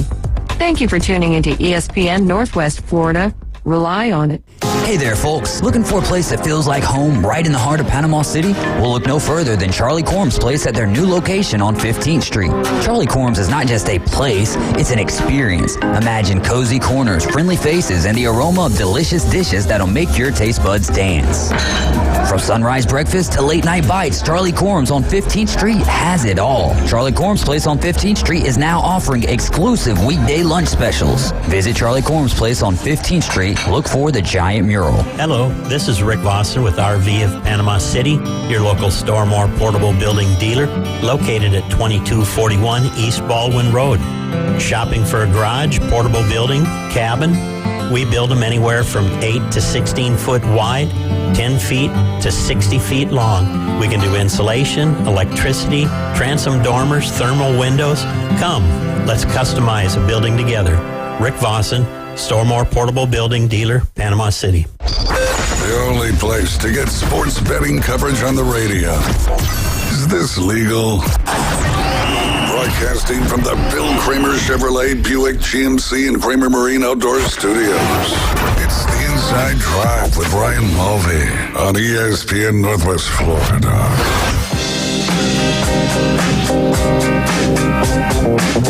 And welcome back. You're listening to the Inside Drive live here on ESPN Northwest Florida. We appreciate Brad for the phone call. We appreciate all the people driving around Bay County and the surrounding areas listening to us on the Inside Drive. Give us a call anytime. I got to sit in the studio with Jay. I'd love to hear you guys. Give us a call anytime, 850-215-6290.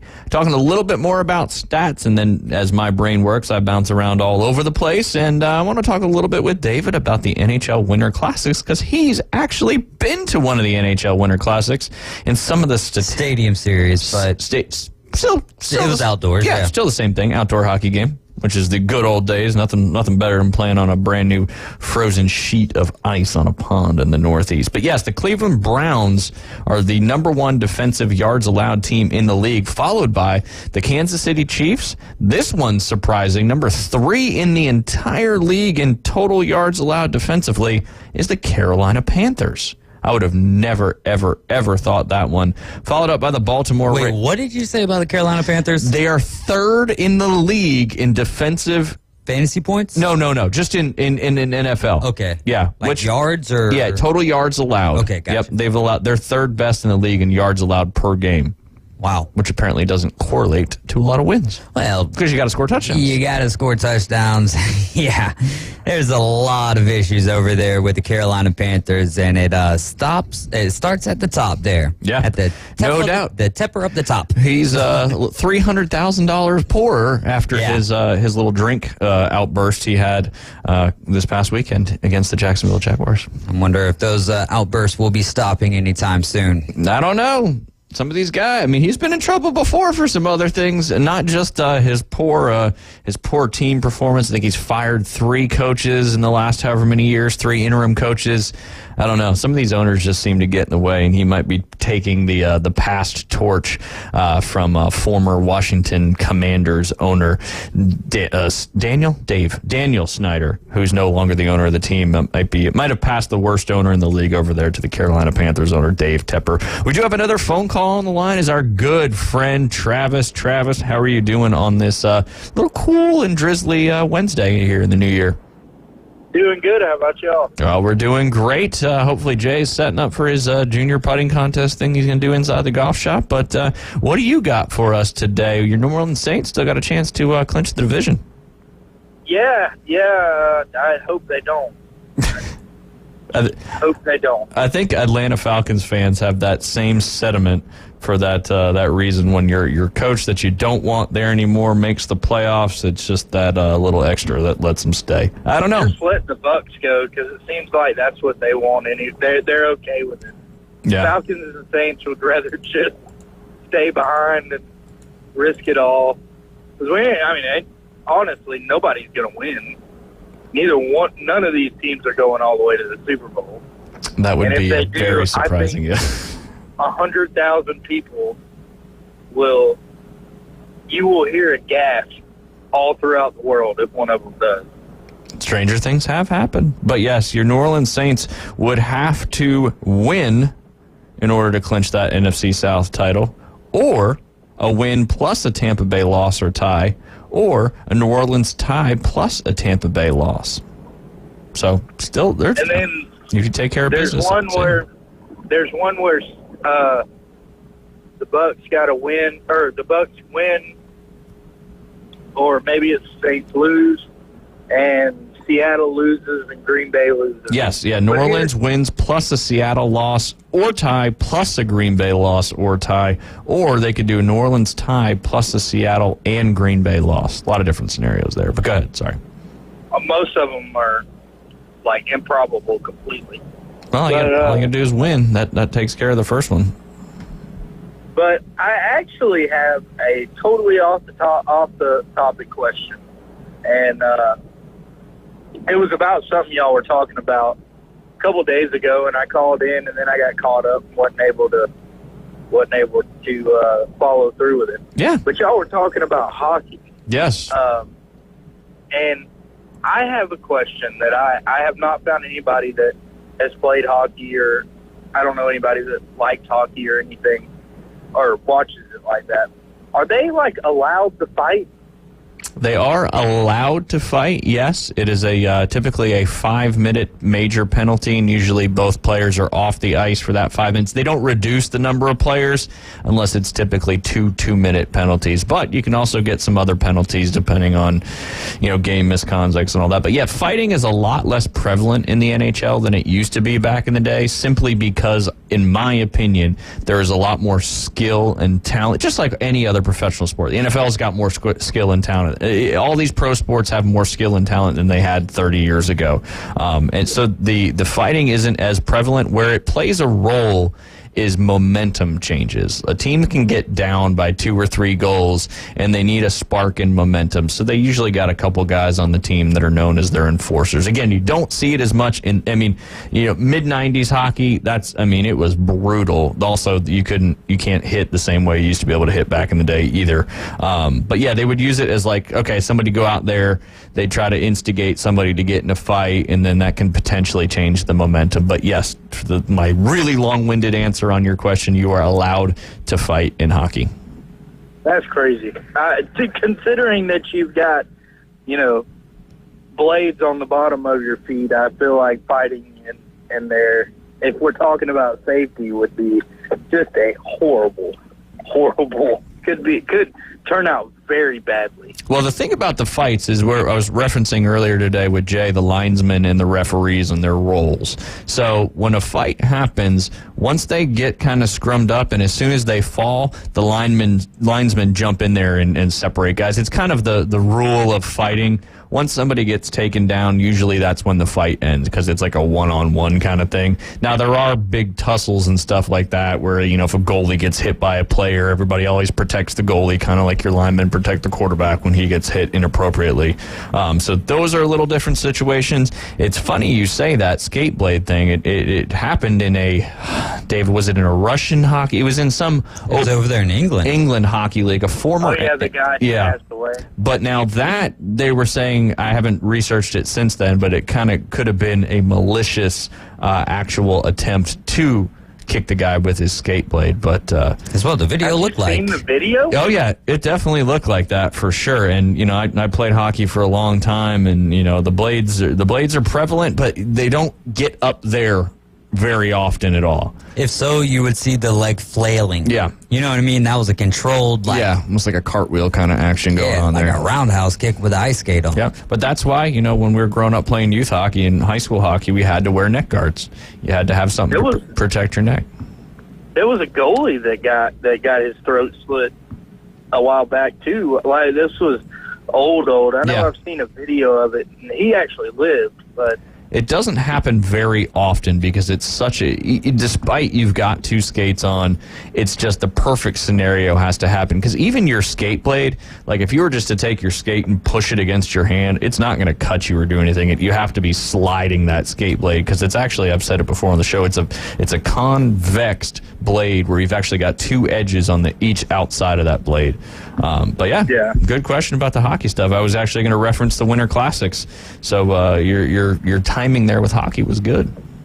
I had, like I said, I haven't done so you're saying that pretty much it's not like football where people get all mad and start fighting. That's pretty much used as a tactic to slow the other team down or maybe take their best player out.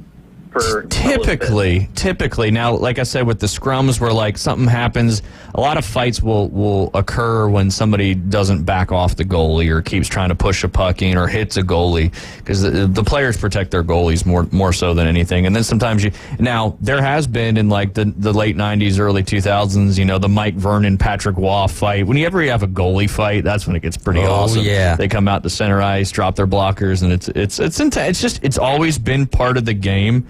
So it's still a big part of it, but it's not like, hey, every game there's a fight, because I don't think that's the case hardly at all anymore. Yeah, especially these days. Yeah. I've seen. This is going to be a bad reference because it's a raunchy, stupid TV show, but it's hilarious on Hulu called Shoresy. I don't know if y'all have heard of it. I have not. Is it about Paul Shores? No. So what it is it's like a Canadian TV show. And like I said, it's real raunchy and it's kind of dumb, but it's a funny kind of dumb. And they all play hockey and everything, and they start to fold the team, but he says we'll never lose a game again. Well, there's a game that they do that half the team don't show up, and he said, well, if you can't win, don't play. They all go out and start fist fighting, and then the game gets postponed, I guess. I don't know. It's like the movie Slapshot. Yeah, so they say, well, if you can't win, don't play. And a good documentary for you to watch that wouldn't be so frivolous or what, you know what I mean, which I've never seen the show, but that's cool that it's talking about hockey. But a cool one to watch, especially about the fights and stuff, would be an Untold documentary. It's called Crimes and Penalties. Check that out on Netflix. That show's literally it is a straight up comedy. No. I'm just giving you a homework. Cool documentary to watch on hockey, and it's a lot based on fighting. Well, and it's called what now? Untold Crimes and Penalties. Oh, okay. And do you know what it's on? Netflix. Oh, sweet. May have to watch that one myself. Yeah, if you haven't watched it, it's about the Danbury Trashers, and it's basically this mafia guy bought his son a hockey team, and he turned them into fighters. Like he just got he had former NHL players and stuff, and then they ended up getting investigated for, using the hockey team as a front for a garbage business to wash money. And, Nice. It sounds interesting. It is very interesting. A lot of those untold, it's like the Johnny Manziel documentary. A lot of those documentaries are really good. Yeah. But getting back to your question there, Travis, is it's a pretty common misconception in the sports world that, people always say, oh, hockey, all they do is fight. But it's not the case in any way, shape, or form, especially even back in the day, that's not all they did. But it's just always been a part of a game. And I think, like you said, just surprising that it's allowed to happen because it really is just part of the game. But, if you go to a minor league hockey game or some, lower level professional hockey, you're going to see a lot more fights and a lot more rough hitting just because when you have such a disparity in skill level, it's like high school hockey. You got some kids that are really, really good, and you got some kids that are okay, like myself, and they sometimes get absolutely clobbered, like myself. But that's why you play the game, and it's a lot of fun. It's certainly a lot of fun. And hockey's one of those sports that, like, you sit there and you watch it on TV, and it's really super hard to get. But once you go to a game, you're hooked. You're hooked at that point, and you're like, it's almost like you discover a new sport, even though you've known about it, and you question. You're like, why is this not like the best sport in America? Because it combines, all of the finesse of other sports along with the bruteness of football. So yeah, and you can fight and get away with it. So very curious as to why it's not the most popular sport, and it's got to be the hardest to play because you're not on your feet. You're on ice skates. Yep. Goalies, gotta be pretty hard. Goalies are crazy. They're the craziest people out there. They do, man. I remember Andre Vasilevsky, like when we first started going on those playoff runs, and he took over for Ben Bishop, and just whenever he gets in goal before a game, and just he widens his eyes as large as possible, and those pupils are like pinpoint. I'm like, man, the focus you got to have to play that position's insane. Yeah, it's we can talk about hard positions in sports. Quarterbacks, cornerbacks, goaltenders is right up there too. Also because you're getting a frozen rubber puck shot at you at 90 to 100 miles an hour on some shots, and I don't care how much Kevlar brick padding you have on your chest, that's still gonna hurt. It's still gonna hurt. But goalies are a weird breed. Go ahead, Travis. Oh, I was just going to say I got to get going, but I'm going to send y'all both that show. If y'all like hockey and want to get a good laugh, it actually is kind of funny. Yeah, and if you've never seen the movie Slapshot, I recommend that one as well. Slapshot and Old Untold Crimes. And Punishment. And Penalties. Crime and Punishment's a book. I will watch both of those. That is my goal for this year. There you go. Oh, man. You got a lot of days to get it done, so hopefully you can make it happen. Those are the kind of resolutions I like. 363? Yeah, 362 pretty much now at this point. But well, it's a leap year, right? It is a leap year. Yeah. That's right. We have prime rib dinner on the 29th. We're going to call it leap year prime rib dinner. Leap deer with her beef. Maybe it's a prime rib loin from a deer. Travis, we appreciate your phone call. Hopefully your Saints don't win this weekend so you can get your wish and maybe get a new head coach in there. But, thank you, Travis. Thank y'all. All right, have a great rest of your day. Be safe out there driving around. Look at that. Browns call and a hockey call. Yeah. One day. I was thinking, too, when we were talking, I was like, I wonder if Brad is a Columbus Blue Jackets fan. Ooh, that'd be good. They got whooped by the Bruins last night, but who haven't the Bruins whooped? Yeah, they're playing some really good hockey, but they did the same thing. They picked up, that's what Bill, our assistant pro, the huge Bruins fan, huge hockey fan, and they played the Devils twice. The Devils won the first one. We bet for $1. We upped it up to 5 of this next one. They were up 2-0 in the first. I didn't really watch a whole lot of the second other than paying attention. They scored 5 goals in the second period. The Bruins did. So the Devils ended up losing that one. But that's the Bruins. They can score quickly, and they've got really good goaltending. And that's the key. That's the key. Scoring and goaltending is kind of like defense and offense in football. Something to be said for both of those. But yeah, this day and age with goaltenders, you've got to have a 1A and a 1B. Yeah. You can't have... Isn't that wild? It's nuts. Yeah. We've probably talked about this, but yeah, back in, the 90s and even the early 2000s, most teams had one really good goaltender and then their backup was okay. You try to get you through so your other goalie could get some rest. I wonder why that's changed. Obviously, offense has changed drastically especially with there's no 2-line pass anymore. Icings they're not touch-up icings anymore, and they've changed the rules a little bit to encourage scoring. So I guess that could certainly be a factor of why you got to have 2 really good netminders to be successful in the league. I don't know. I was wanting to talk about these winners. Maybe we still will. We'll kick the playoff scenarios to tomorrow and all that good stuff, because I want to talk about your experience and talk about some of the history of these Winter Classic outdoor football games, outdoor hockey games, as I was looking at Michigan Wolverines Stadium there. You're listening to The Inside Drive. We'll be right back.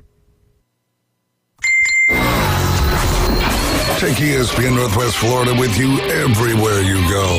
Anytime, any place, anywhere. The sports talk and live play-by-play doesn't have to end when you get out of the car. The ESPN Northwest Florida app streams your favorite sports talk hosts and the biggest games in ultra-high fidelity. This is of utmost importance in travel. Take the sports talk monster with you anywhere you go. Available for Android and iPhone. Use it anywhere or any place. Everyone makes New Year's resolutions. However, most folks seldom fulfill those resolutions. This new year, one of your number 1 resolutions should be a visit to that boot store. And be sure you follow through, or you'll miss out on the tremendous savings on one of the largest selections of Western wear and work clothes in the area. That boot store open Tuesday through Thursday, 9 till 5. Friday and Saturday, 9 till 5:30. That boot store next to Bill Bird Kia, 15th Street in Panama City. Remember, God is good all the time. Attention homeowners, are you dreaming of a backyard oasis? Look no further than S&R Fencing, your go-to destination for quality outdoor transformations. At S&R, they specialize in crafting custom fences, decks, retainer walls, and all exterior construction that not only enhances the beauty of your home, but also stands the test of time. Their experienced team takes pride in delivering top-notch craftsmanship with a personal touch. S&R Fencing, locally owned, licensed, and insured, and a member of the BBB. Visit the newly remodeled Mid-South Lumber Hardware and Feed Store in Youngstown. They have a full line of plumbing, electrical, hardware, and tools for your DIY home projects, as well as lumber and animal feed. Now offering not only baby chicks and a full line of poultry supplies, but also bunnies and parakeets. They also carry a wide selection of Duplin wines and gourmet products, so you don't have to drive to the beach. Come see us at Mid-South Lumber on Highway 231 in Youngstown. You hear it first. Sports talk right now. Back to the Inside Drive with Ryan Mulvey. I know it seems a bit overwhelming at first. Broadcasting from the Bill Kramer Chevrolet Buick GMC and Kramer Marine Outdoor Studios. Something makes me think you'll get used to it. On ESPN Northwest Florida. And welcome back. You're listening to the Inside Drive live here on ESPN Northwest Florida.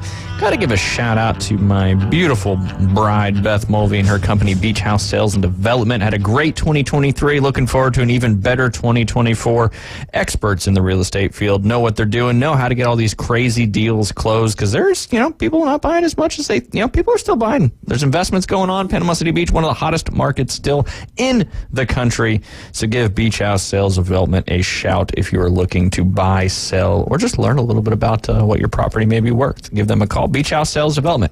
All right, David, the Stadium Series as well as the Winter Classics have been going on since 2008. And you went to the one back in, let me find it. I think it was 2021. I don't think it was last year. No, it wasn't last year. It was the year before. Nice, and that was at Nissan Stadium? Mm-hmm. Nissan Stadium. It was Lightning Predators. That is awesome. Yes, this may just be the list of the NHL Winter Classics, which were always played on New Year's Day, except the years where New Year's Day fell on a Sunday, because no one wants to compete with the NFL because it's just too difficult to do. The first one of the Winter Classics was played at the home of the Buffalo Bills. That was Ralph Wilson Stadium. That was the Buffalo Sabres and the Pittsburgh Penguins. The Penguins won that one. The attendance was 71,217. For reference, most hockey arenas hold somewhere between 19 and 23,000 people, depending on the venue. Madison Square Garden's been around for a long time. The old Boston Garden. The next one was played at Wrigley Field. That would be a cool one to go to. That would be just to go to Wrigley in general. And that was the Detroit Lions, the Chicago Blackhawks. What? You said Detroit Lions and Chicago Blackhawks. That would be really cool. That would be, yeah. Let's line up on the ice and see what happens. But yes, the Detroit Red Wings and the Chicago Blackhawks played in that one. That one was 6-4, 40,818, which is probably about the full capacity of Wrigley Field if I was going to guess. Then the next one was played at Fenway. Next one was played at Heinz Field. Then Citizens Park up there in Philadelphia. That was the Rangers and the Flyers.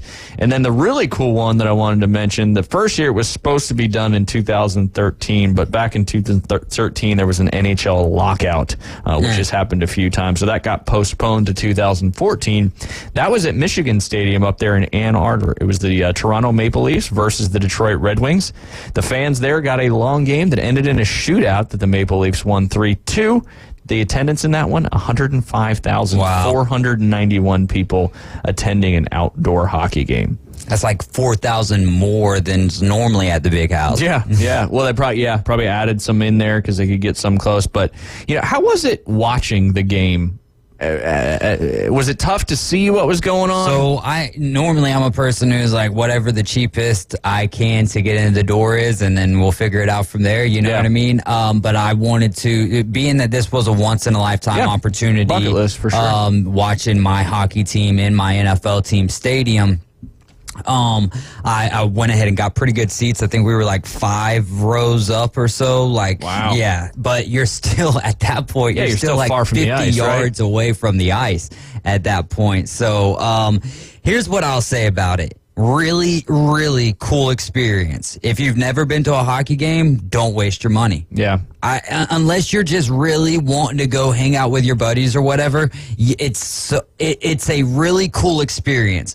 But it's still, I cannot lie and say that it's the same experience as being in a small arena. You know what I mean? It's completely different for sure. Yeah, I would say for first timers, I would not start off with a stadium series or outdoor game or anything like that. I would go to a regular game. But outside of that, I mean, it was really cool. Like, it was definitely a cool experience. Yeah, no, that makes perfect sense. If you're going to your first ever hockey game to learn and understand hockey and enjoy it, go to a normal arena. But if you're a hockey fan, and like you said, it was February 26th, 2022. Tampa Bay Lightning won that one 3-2. Okay, so it's 2022. Yeah, I feel like we're still in 2023. Yes, which is crazy. That was almost 2 years ago. Yep. The attendance on that one was 68,619. Yeah. It was cool, man. It's definitely something I can't tell you for sure that I'd do again, though. Yeah. Like, it's probably a one and done kind of thing, I mean, for sure. It really would depend. Like, I mean, Atlanta gets a new team and they somehow figure out a way to play outdoor hockey in Atlanta. I know that they've talked about doing it down here in Tampa. I'm like, come on, man. Like, let's not even think about that idea, because you know what's going to happen. You think it's going to be 20 degrees in February, and it's not. Yeah. It's going to be 45, and they're going to be playing on plastic at that point. Or shoot, heck, Tampa, it could be 78, and that just would not work. But you've got the Stadium Series is certainly different than the Winter Classics, and I'm excited because the New Jersey Devils have never played in an outdoor game before, and they got one coming up in no, they have. I'm sorry, they played the New York Rangers in Yankee Stadium when they did that kind of back-to-back game where the Rangers and the Islanders both played. I just forgot about it because the Rangers beat the Devils 7-3 in that one. Wow. So, that was back in 2014, though. So that feels like a long time ago. A decade ago. 10 years. 10 years. Yeah, that was January 26th, 2014, which is 10 years here in a few weeks. But they got one coming up in MetLife Stadium. It's kind of the same thing. They're playing back-to-back games, and the Flyers will play the Devils the first one, and then the Rangers will play the Islanders in that second one.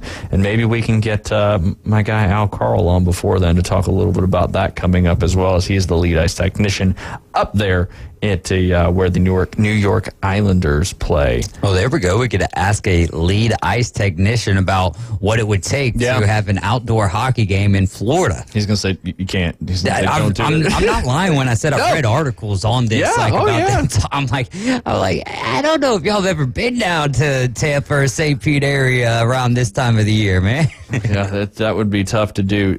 On just the Winter Classics, do you know which teams have had the most appearances? It would have to be one of the original 6, right? So I would Correct. say Both of Detroit them Red are. Wings or Toronto Maple Leafs. Neither one of those. The Maple Leafs have only been in one because there has not been a Winter Classic outside of the United States. Okay, gotcha. I don't know about the Stadium Series, probably because it was the Stadium Series. Yeah. Oh, yeah. None of these games have been outside the United States, but you are spot on with the So Chicago? the original 6. Chicago has played in 4. And that team we were talking about earlier with the cute little bear on their shoulders. The Boston Bruins. I'm like, cute little bear. What I the heck? was digging the no, you're good. You're good. That Boston just the easy hint threw me off. I guess I'm like, wait, cute little bear. Now you got me thinking. Was there a Care Bear hockey team that I don't know about? Well, no, I'm thinking of a certain soda at that point in time because of Christmas time. You know? Oh yes, the polar bear there. Yeah, the polar bear. Yep. Exactly. Yep. That's sliding down the old snow. That's probably one of my favorite land animals. The polar bear. Yeah, it's a fun fact. Yeah, I know, right? Like my favorite animal is a killer whale. And my favorite land animal might be the polar bear. Yeah. Ooh. Yeah, I love a lion as well. Yeah, lions are good. Mm-hmm. King of the jungle. Yeah, polar bears. You gotta be careful to rip your face off. Yeah, yeah.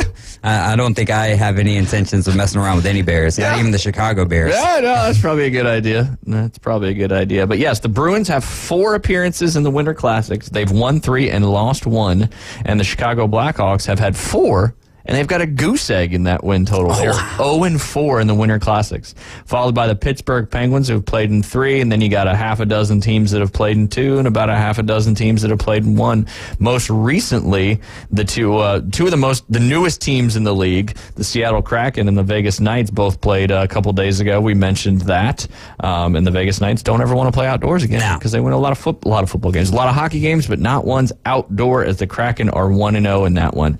Crazy that your 2 most recent expansion teams have played in the most recent Winter Classic game. It is. Especially with I don't know. I like the fact that they had both of them playing against each other rather than playing a different franchise. Yeah. And the whole element, I think, is what makes it, because that's what they try to do with these vibes is bring a theme that fits the city. Yeah. When I thought they did a great job of it, that's for sure. It was, especially with them fish. Oh yeah, those big old salmon. You got to watch out. You take a big old salmon in the face, you might get a concussion. Protocol. Very well. But yeah, on the Stadium Series side, they've played in Dodger Stadium, Yankee Stadium twice, back-to-back days, or 3 days apart. Soldier Field, Levi Stadium. God, I forgot they did that back in 2015. Wow. Yeah.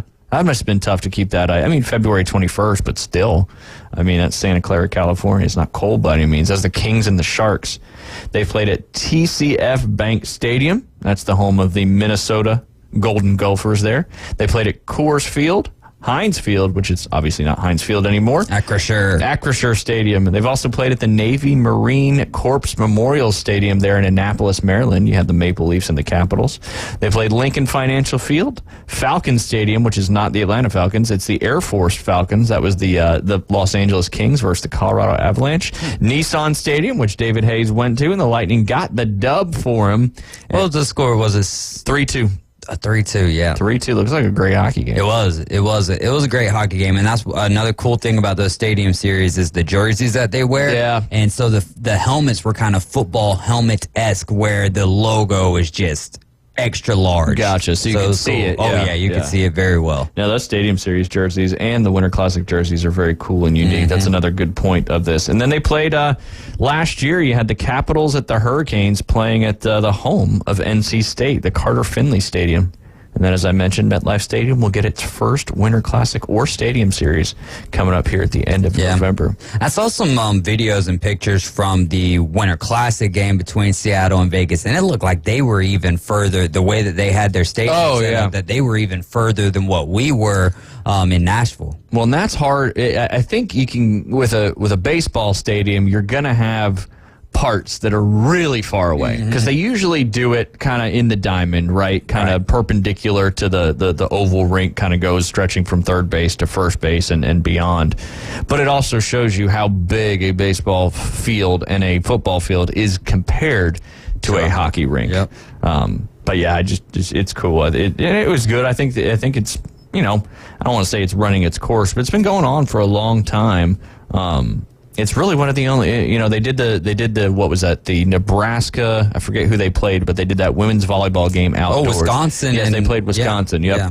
That was cool. Largest ever, 91,000 some odd. I think it was Wisconsin who broke the record. I think Wisconsin was the home team.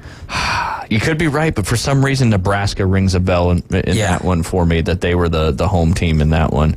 But there's not really any other sports where you can cross over. I mean, obviously football plays in baseball stadiums.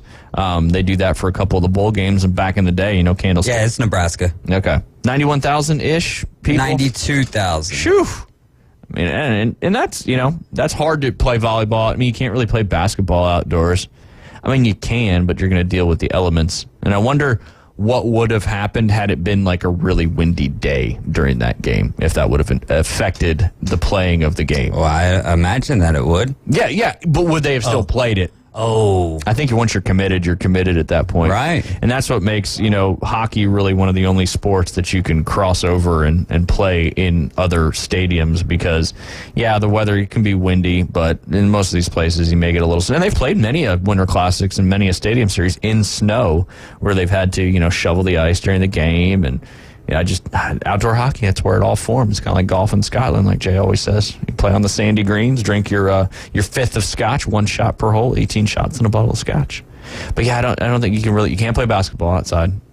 Baseball's already played outside. Hockey's really the only sport that you can cross over to a big outdoor arena and still have it be played in the form that it's meant to be played in. But I thought it was cool what they did with the volleyball. I'm trying to think of anything else that could be on that kind of scale. I know they play Final Four games in, big indoor arenas. They played it in football stadiums before, but again, that's still indoors. So, soccer is both indoor, outdoor, but Winter Classics. I just thought it's a cool topic. I think it's neat how they do it, and it's a lot of work, a lot of setup, but it's a cool experience. And I would love to get to one of those just to experience. Maybe if they ever come to Tampa, we can make this trip. I hope that it. We'll bring our scuba gear. There you go. There you go. That ice will melt quick, that's for sure. We'll jump into some playoff scenarios and all that good stuff tomorrow. Maybe talk about some mock drafts because it's going to be interesting to see. A lot of people are saying that Bears, if they stick with Justin Fields, they may trade that number 1 pick to New England Patriots and then get Marvin Harrison Jr. with the Patriots pick. We appreciate you listening to the Inside Drive today and every day. We'll be back live tomorrow at 11. Coming up this afternoon is the Afternoon Underdogs. The Coach James Hale Show is back tomorrow, which is Thursday, January 4th. Y'all have a great rest of your day. The